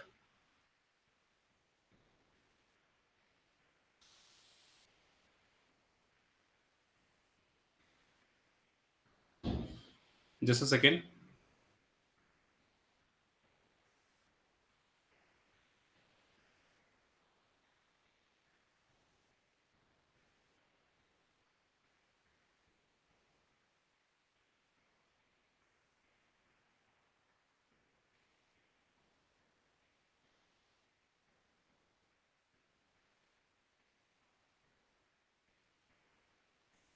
Okay, one note you write down here.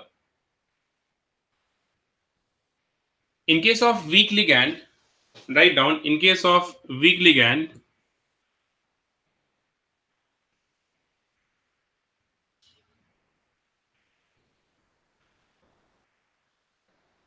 in case of weak ligand,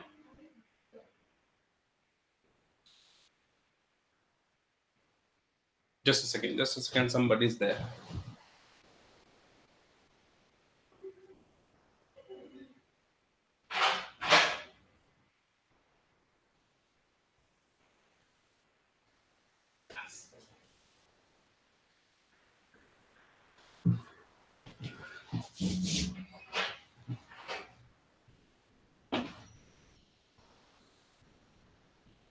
In case of weak ligand, the delta O weak ligand, this delta O is less than P. What is this P? I'll tell you. First, you write down. When this ligand is strong,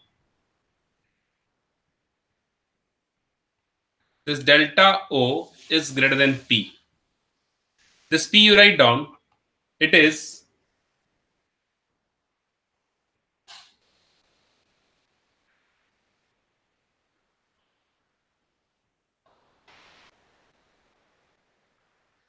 this P you write down. It is the average pairing energy It is the average pairing energy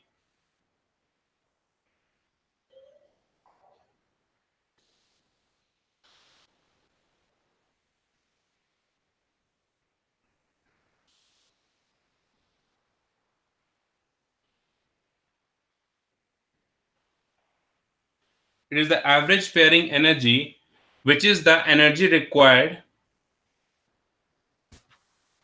to pair. It is the energy required to pair the electrons in the same orbital. It is the energy required to pair the electrons in the same orbital.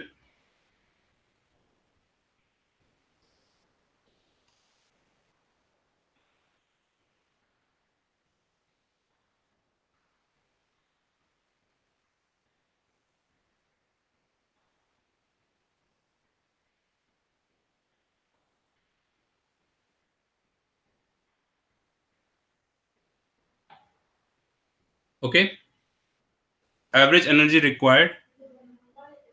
We are talking about only for octahedral now. Okay, but these formulas are same. Like this P thing will be same, but this the splitting of orbitals is only for octahedral. For tetrahedral, it will be different. That we'll discuss. For square planar, it will be different.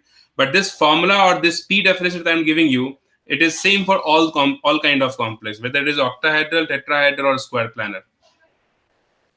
Correct?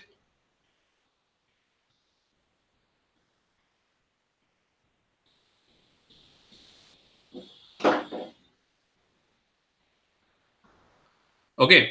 So you see, again, there is like this question that they have asked sometimes in the exam. Like in NEET exam, they have asked this question, or any other bits or other exam, they have asked this question: what is the relation of delta O and P for weak or strong ligand? Okay. So this is again important. The formula of CFSE, write down: crystal filled splitting energy. Crystal filled splitting energy. In short, we write it as CFSE.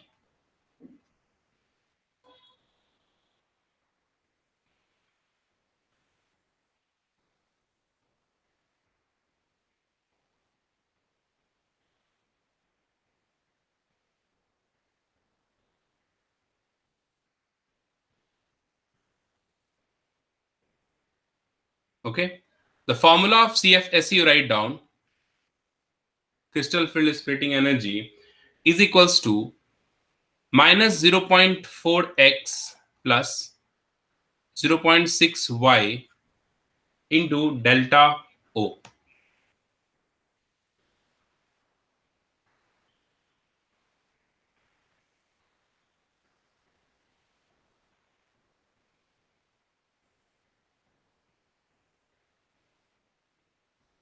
Okay, where x you write down,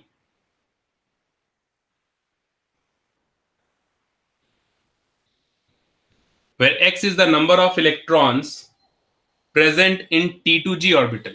X is the number of electrons in T2G orbital, and y is the number of electrons in EG orbital.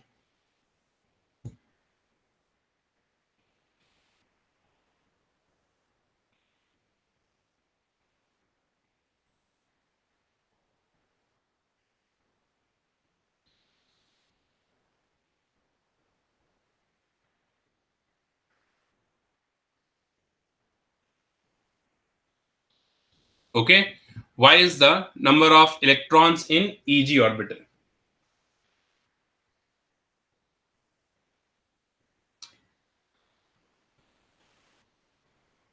See, P is nothing but, see, what is P? We have an orbital here. Suppose this orbital we have, and it has one electron into it. Correct? So when you try to pair up this electron, so you have to add one more electron into it. Okay, so for that he required some energy. That energy is pairing energy. It is the average pairing energy which is the energy required to pair two electrons in the same orbital. In the same orbital, if you want to pair up the electron, so for that we require some energy. That energy is pairing energy. You don't have any numericals into it. They won't ask you this numericals.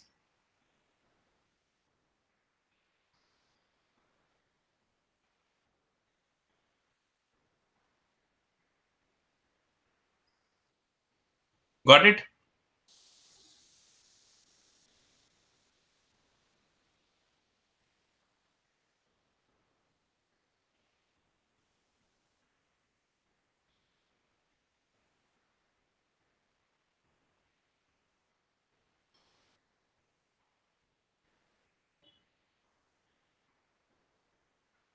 Yes, yes. In splitting, like if you have orbitals like this, and that also you can say this orbital and this orbital.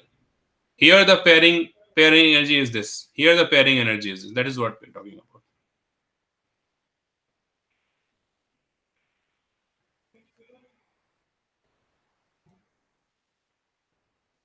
Okay, done this one.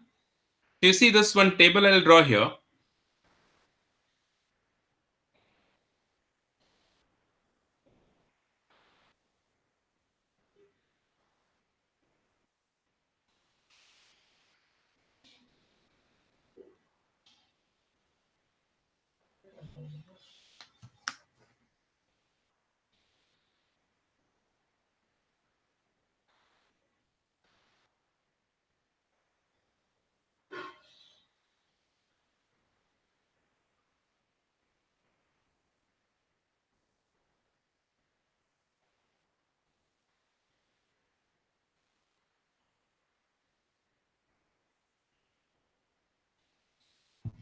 This side we have metal ion configuration. Here I'll write down metal ion configuration. Then we have, suppose if the ligand is strong ligand,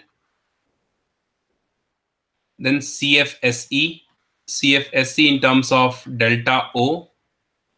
Then we have weak ligand. Then we have CFSE delta O. So you see, the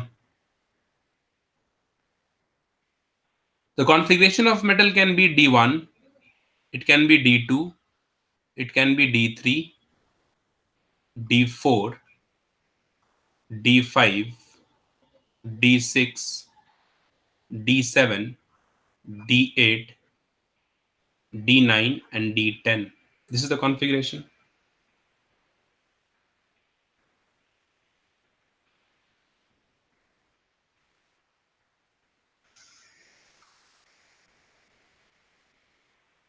Draw this table first.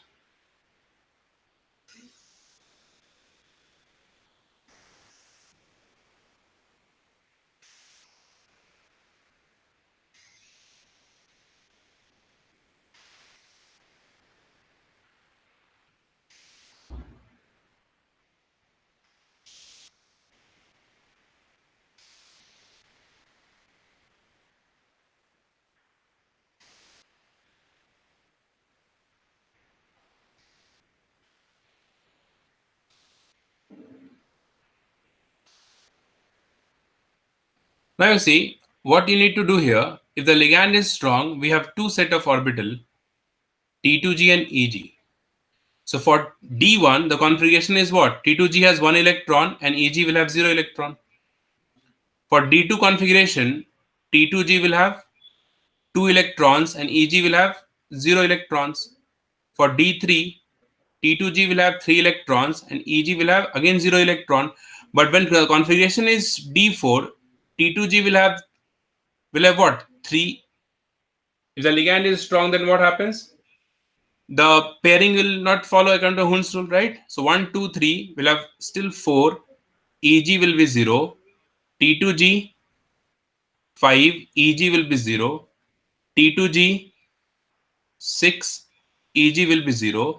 After this, all these EG will have 1, 2, 3, and 4.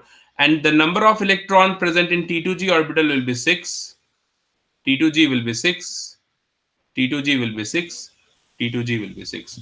This is the distribution of electron in case of strong ligand.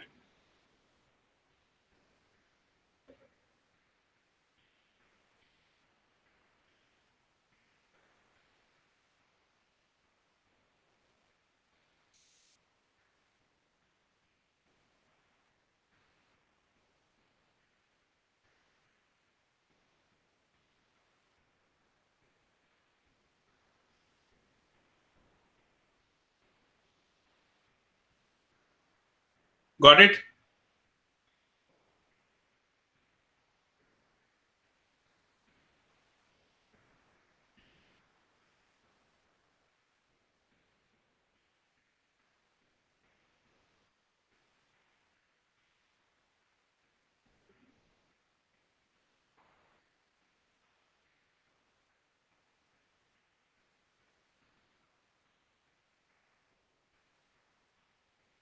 Yes.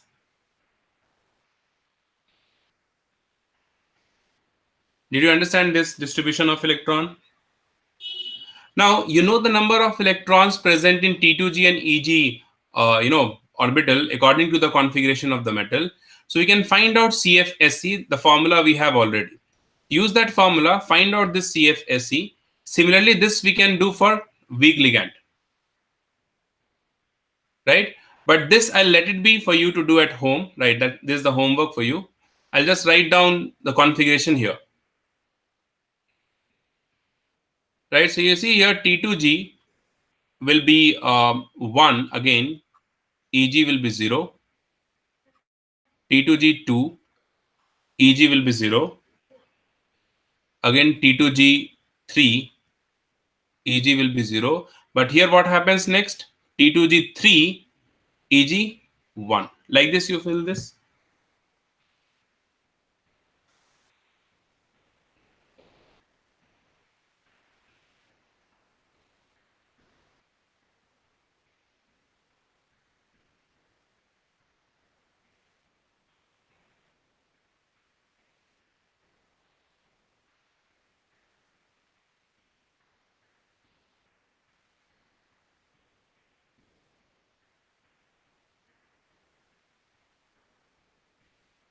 Tell me the CFSE for this one. Just you write down the distribution of electron here. Calculate this. This part you do at home. Do at home.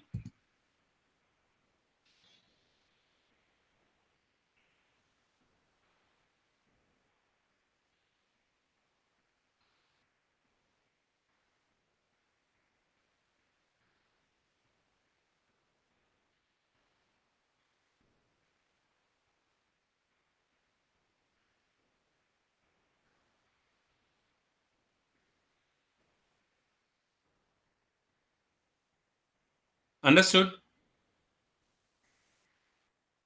Tell me the value of CFSE.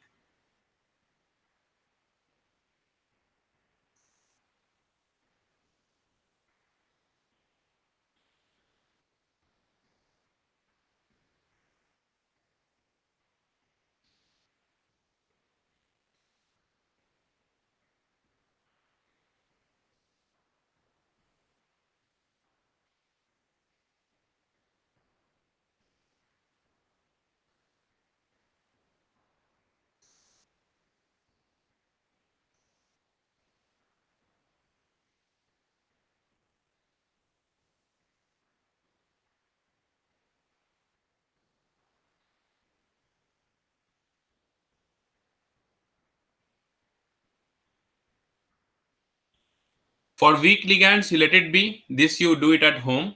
Just you tell me this value and then distribution of electrons here. That is it.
What is the value of this one for D1 configuration? You see the formula is what? Minus 0.4 into x. X value is what? 1 plus 0.6 into 0. Delta O I have written here, so no need to write here again. That will be what? Minus 0.4. This is what we get.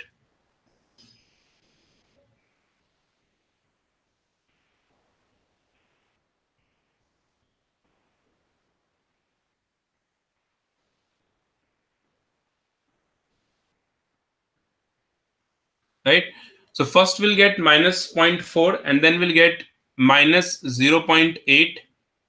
Then we'll get minus 1.2 and then it will be minus 1.6, minus 2.0, minus 2.4, minus 1.8, minus 1.2, minus 0.6, and this will be 0.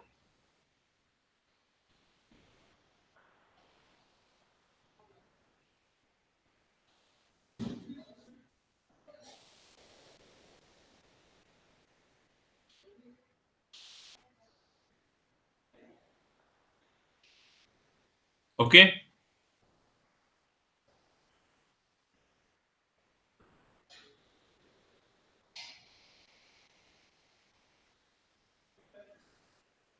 Here the distribution will be what? T2G3 Eg2 according to Hund's rule, T2G4 Eg2, T2G5 Eg2, T2G6 Eg3, Eg2, then Eg3 and then Eg4, T2G6 and T2G6. This is what we have.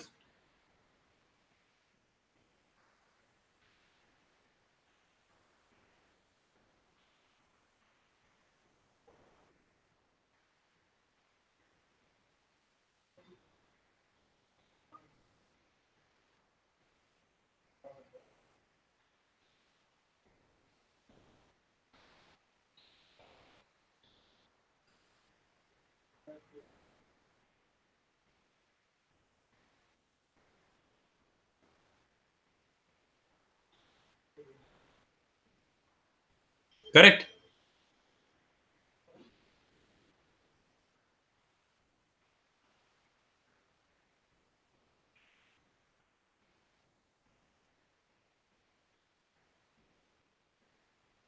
It's okay, no issue. Right? So this you do it at home, this you calculation you do, right?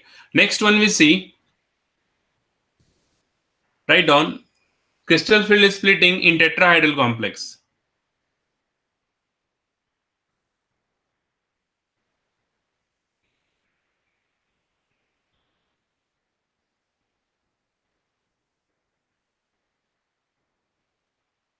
Crystal field splitting in tetrahedral complex.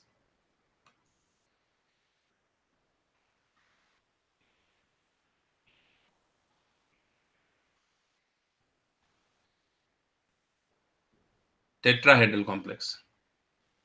Okay. Yeah, okay, Likit, no issue. You are going for family party, family function, Likit.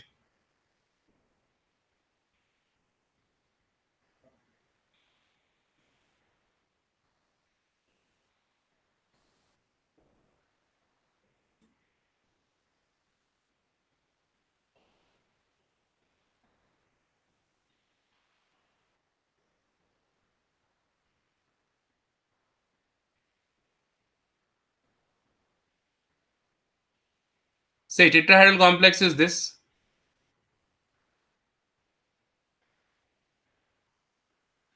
Right? All these are ligands 1, 2, 3, and fourth one is this. Correct? So you see,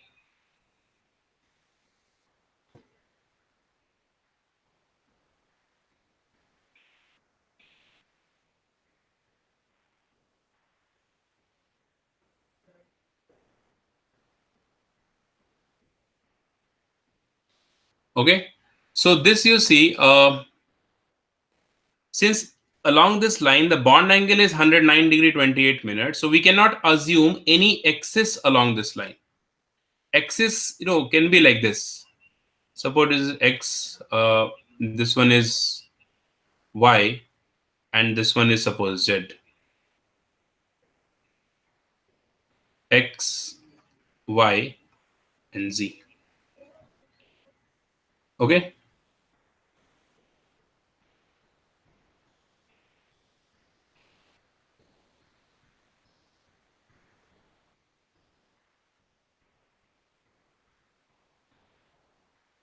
Just a second.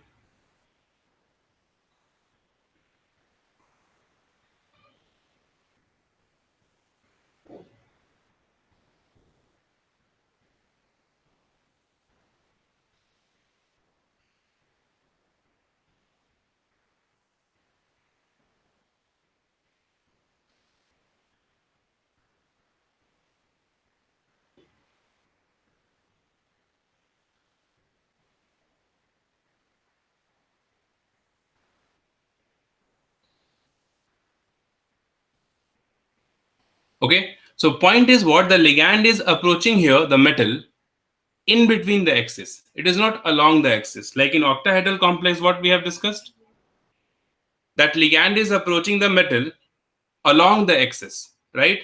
So here in this case, what happens is the metal and ligand are, the bond of metal and ligands in between the axis. So obviously the non-axial orbital will have the more repulsion, right? Non-axial orbital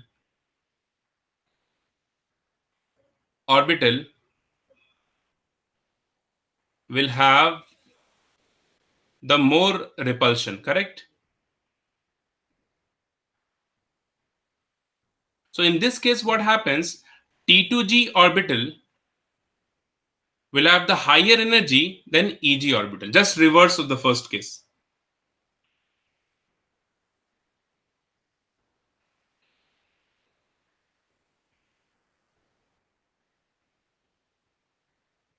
Understood this? So it is exactly reverse to that of octahedral complex. Okay, so write down few points into this, then we'll see the energy diagram. In tetrahedral geometry,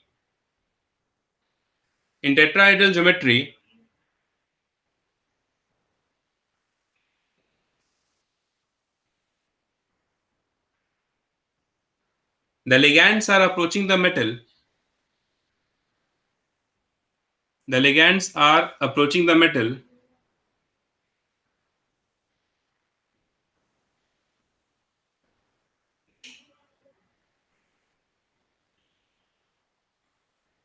in between the axis, and hence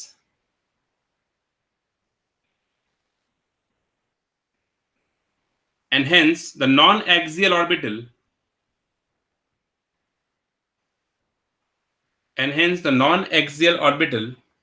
will have more repulsion.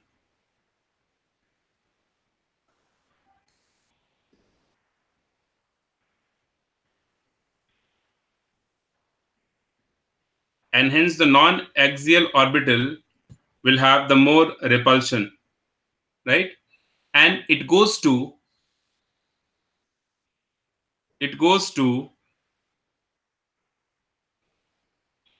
higher energy state. It goes to higher energy state.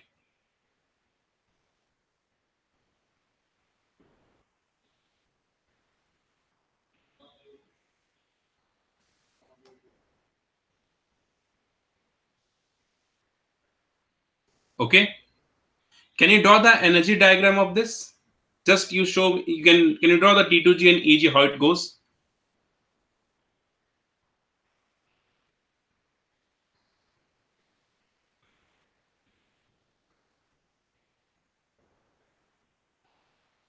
You see this?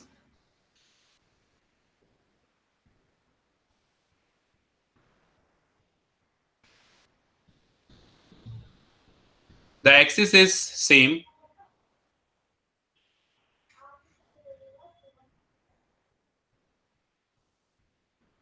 axis is same here.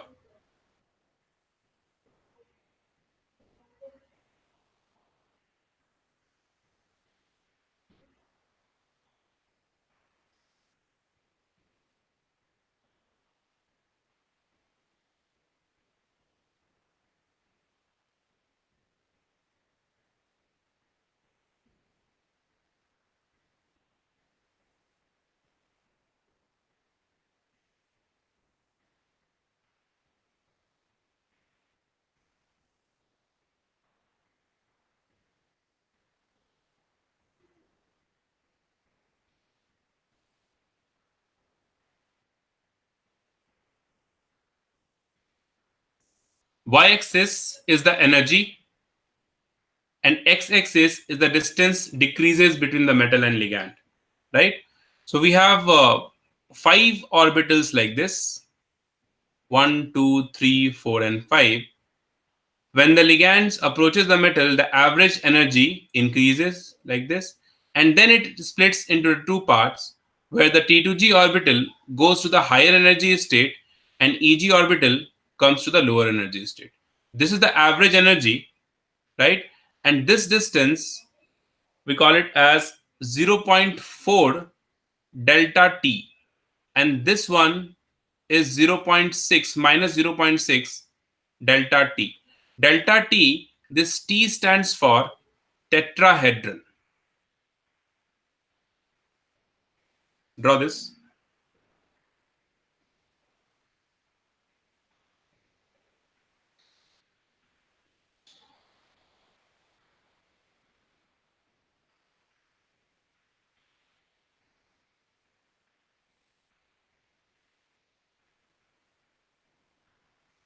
Got it? Exactly same it is, the diagram and all. Again, you see here the distribution of electron will be first goes into EG orbital, and then it goes into T2G orbital. So everything will be exactly reverse of octahedral complex.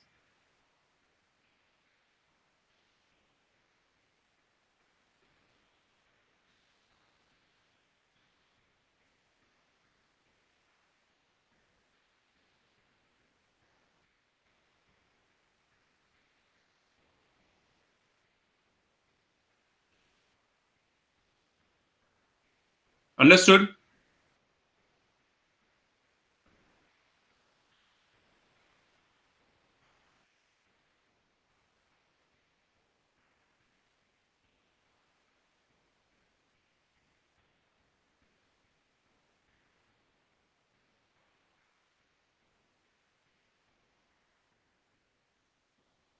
One experimental relation we have, this is also they have asked in the exam.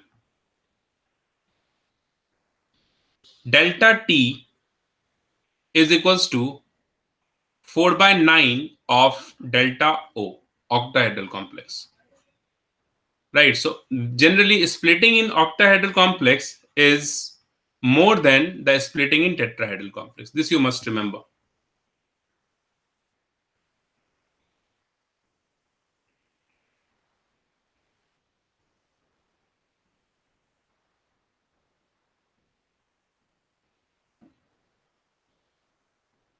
Okay.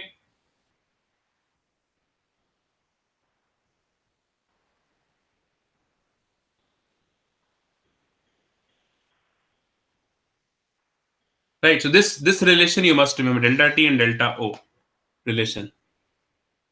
What is DSP? No, it's not DSP2 hybridization, Shreya. It is tetrahedral we are assuming. So it is SP3. It's square planar. We'll discuss after this. Okay.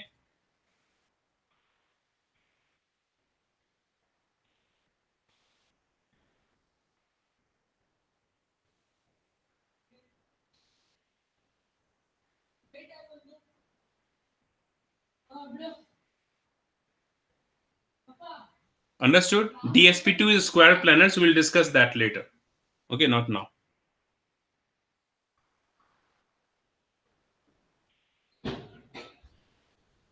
Got it?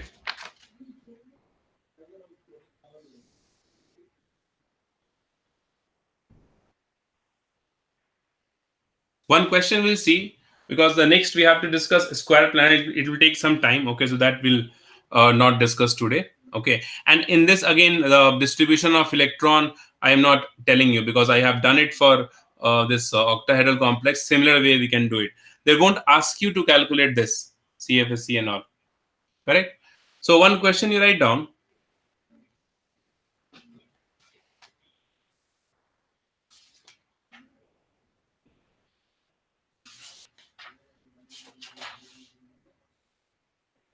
This one, FeNO FeNO H2O 5 2 plus. Last one for today, H2O 5 2 plus. You tell me the hybridization of it, okay, geometry and unpaired electron.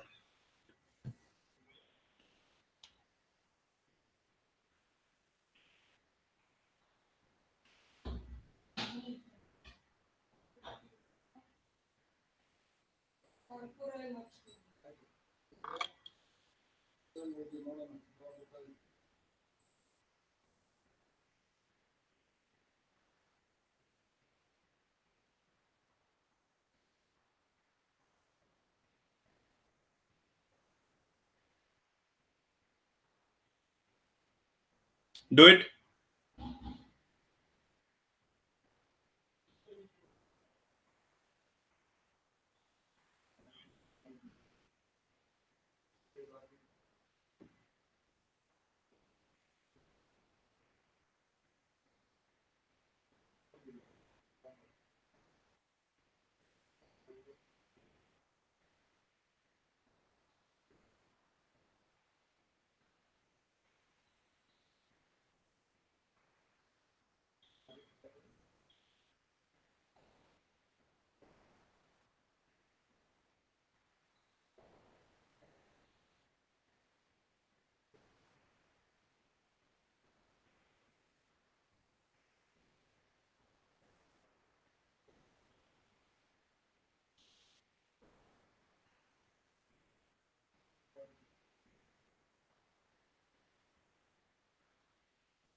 Done.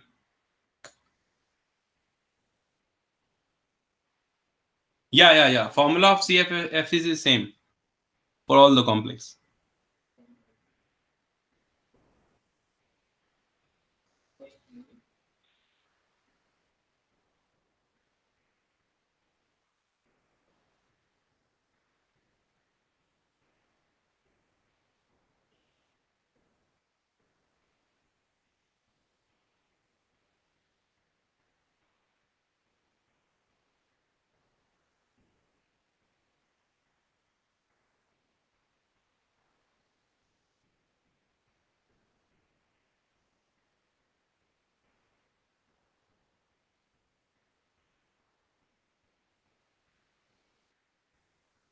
See, one thing you see, this NO, if you remember, I have given you this NO as a neutral ligand. If you remember, NO I have given you as a neutral ligand. Okay, but this NO may behave as NO plus also, or NO minus also in some cases. Okay, so in this molecule, this NO is behaving as NO plus. This is very important. Okay, this NO ligand is very important, and this particular example you must keep in mind. Okay, so NO is a positive ligand over here, right? So one point in this you write down, NO is a positive ligand, first of all.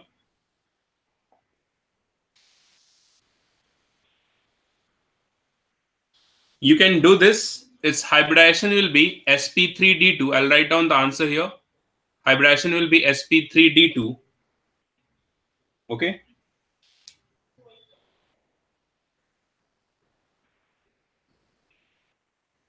Only one electron get paired into it.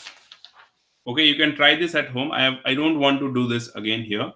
I'll just give you the answer here. sp3d2, 3 unpaired electron we have here, and it is paramagnetic. paramagnetic.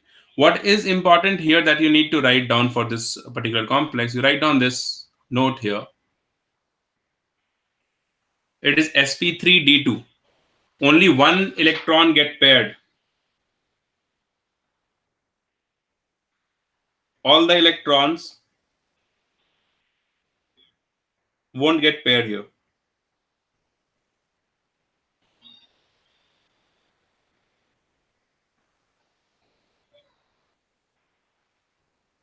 Okay, write down the note into this. The complex, the given complex, is formed in the given complex is formed in Brown ring test, formed in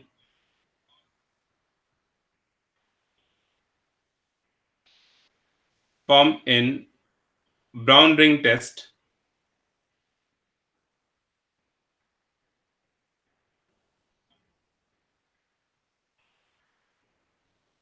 Okay, next line.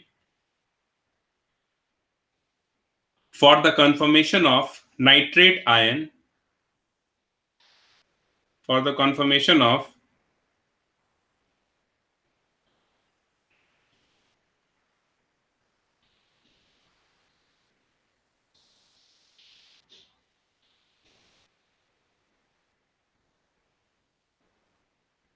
okay, forms in Brown ring test for the conformation of nitrate ion. So this is what you need to keep in mind. This complex forms and it confirms the presence of nitrate ion. Okay, that is why this is important. And one more important thing, if you do not know whether it is positive ion, positive ligands here or negative ligands, you cannot find out the oxidation state, and then whole thing will be wrong. Okay, so this is one thing that you need to memorize. This NO in this complex is behaving as a positive ligand. Okay, you try this at home. sp3d2, 3 paramagnetic behavior. Okay, only one electron get paired, and then we'll discuss this in the next class. Okay, if you could not do this.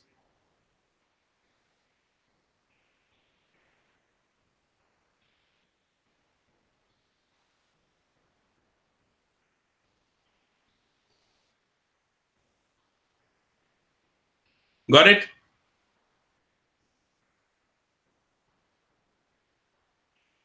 Yes, tell me.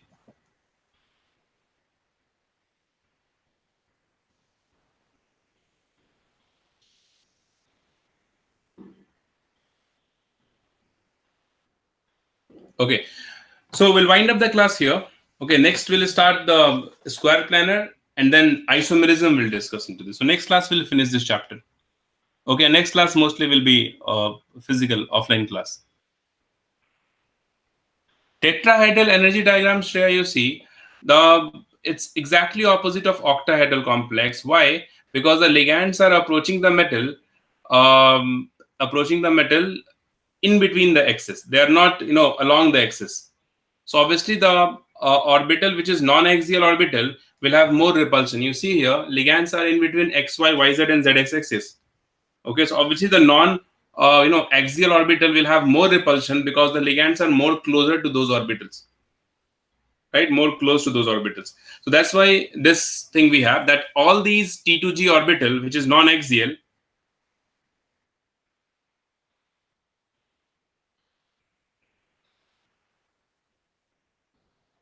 okay, all these T2G orbital, which are non-axial orbital, will definitely have more repulsion than EG orbital. It's just we need to see the approach of ligand to the metal, whether it is close to which orbit. The orbital which is closer to the ligand will definitely have the more repulsion. So what we can compare here, ligands are in between the axis, so non-axial orbital will have more repulsion. That's what it is.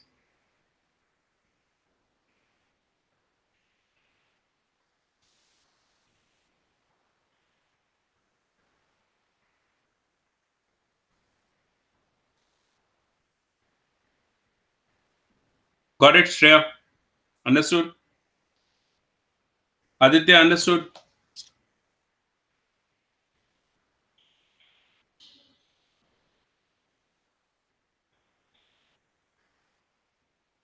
The orbital is this T2G is what?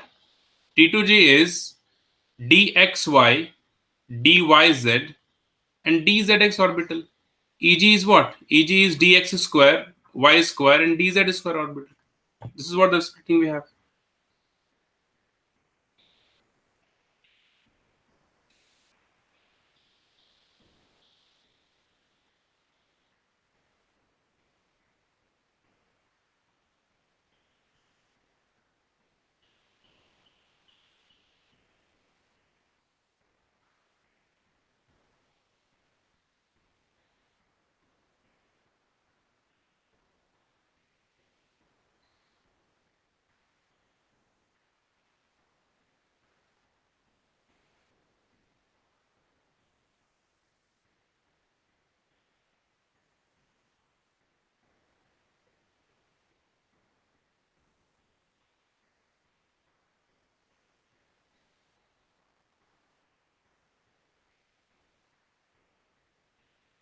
What is sp3 hybrid? I'm not getting you.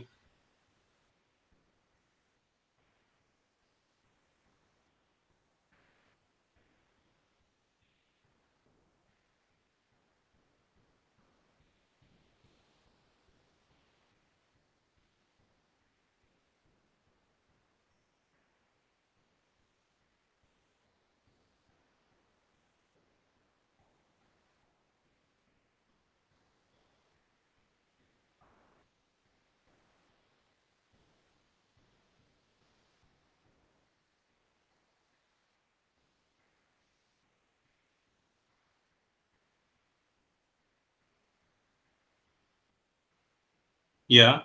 So why would electrons even more?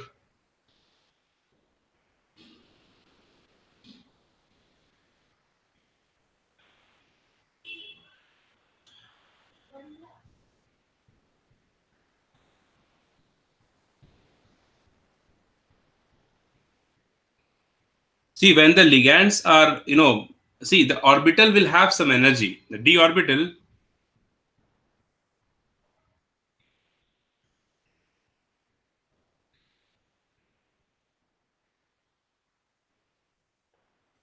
will have some energy, right? So when the ligands are approaching the orbital, so out of the 5 orbital, there are few 2 or 3 orbitals which will have more interaction with the ligand.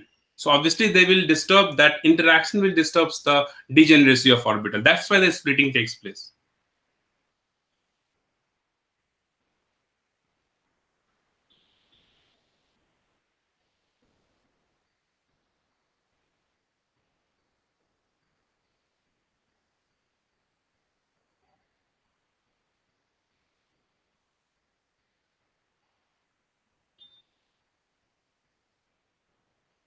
Understood? Yeah, the need of split of d orbital is what? Because the approach of ligands towards the orbital is different. The ligands are approaching the orbital in different manner, right? They are not approaching the ligands all the 5 orbitals in the same manner. Dxy, dyz, dzx orbitals are more closer to ligands. So that is why they experience more repulsion, and that is why it's happening. Got it? Anyway, so anything, if you have any doubt, we can discuss this in the next class also. Okay?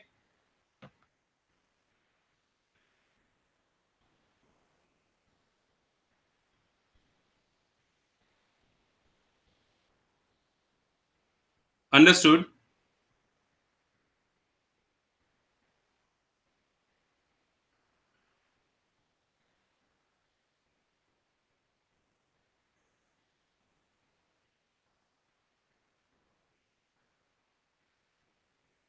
Okay. See you in the next class. Okay. If you have any doubt, we'll discuss that and then we'll move on into this. Okay, another topic. Okay, guys, thank you. Bye bye.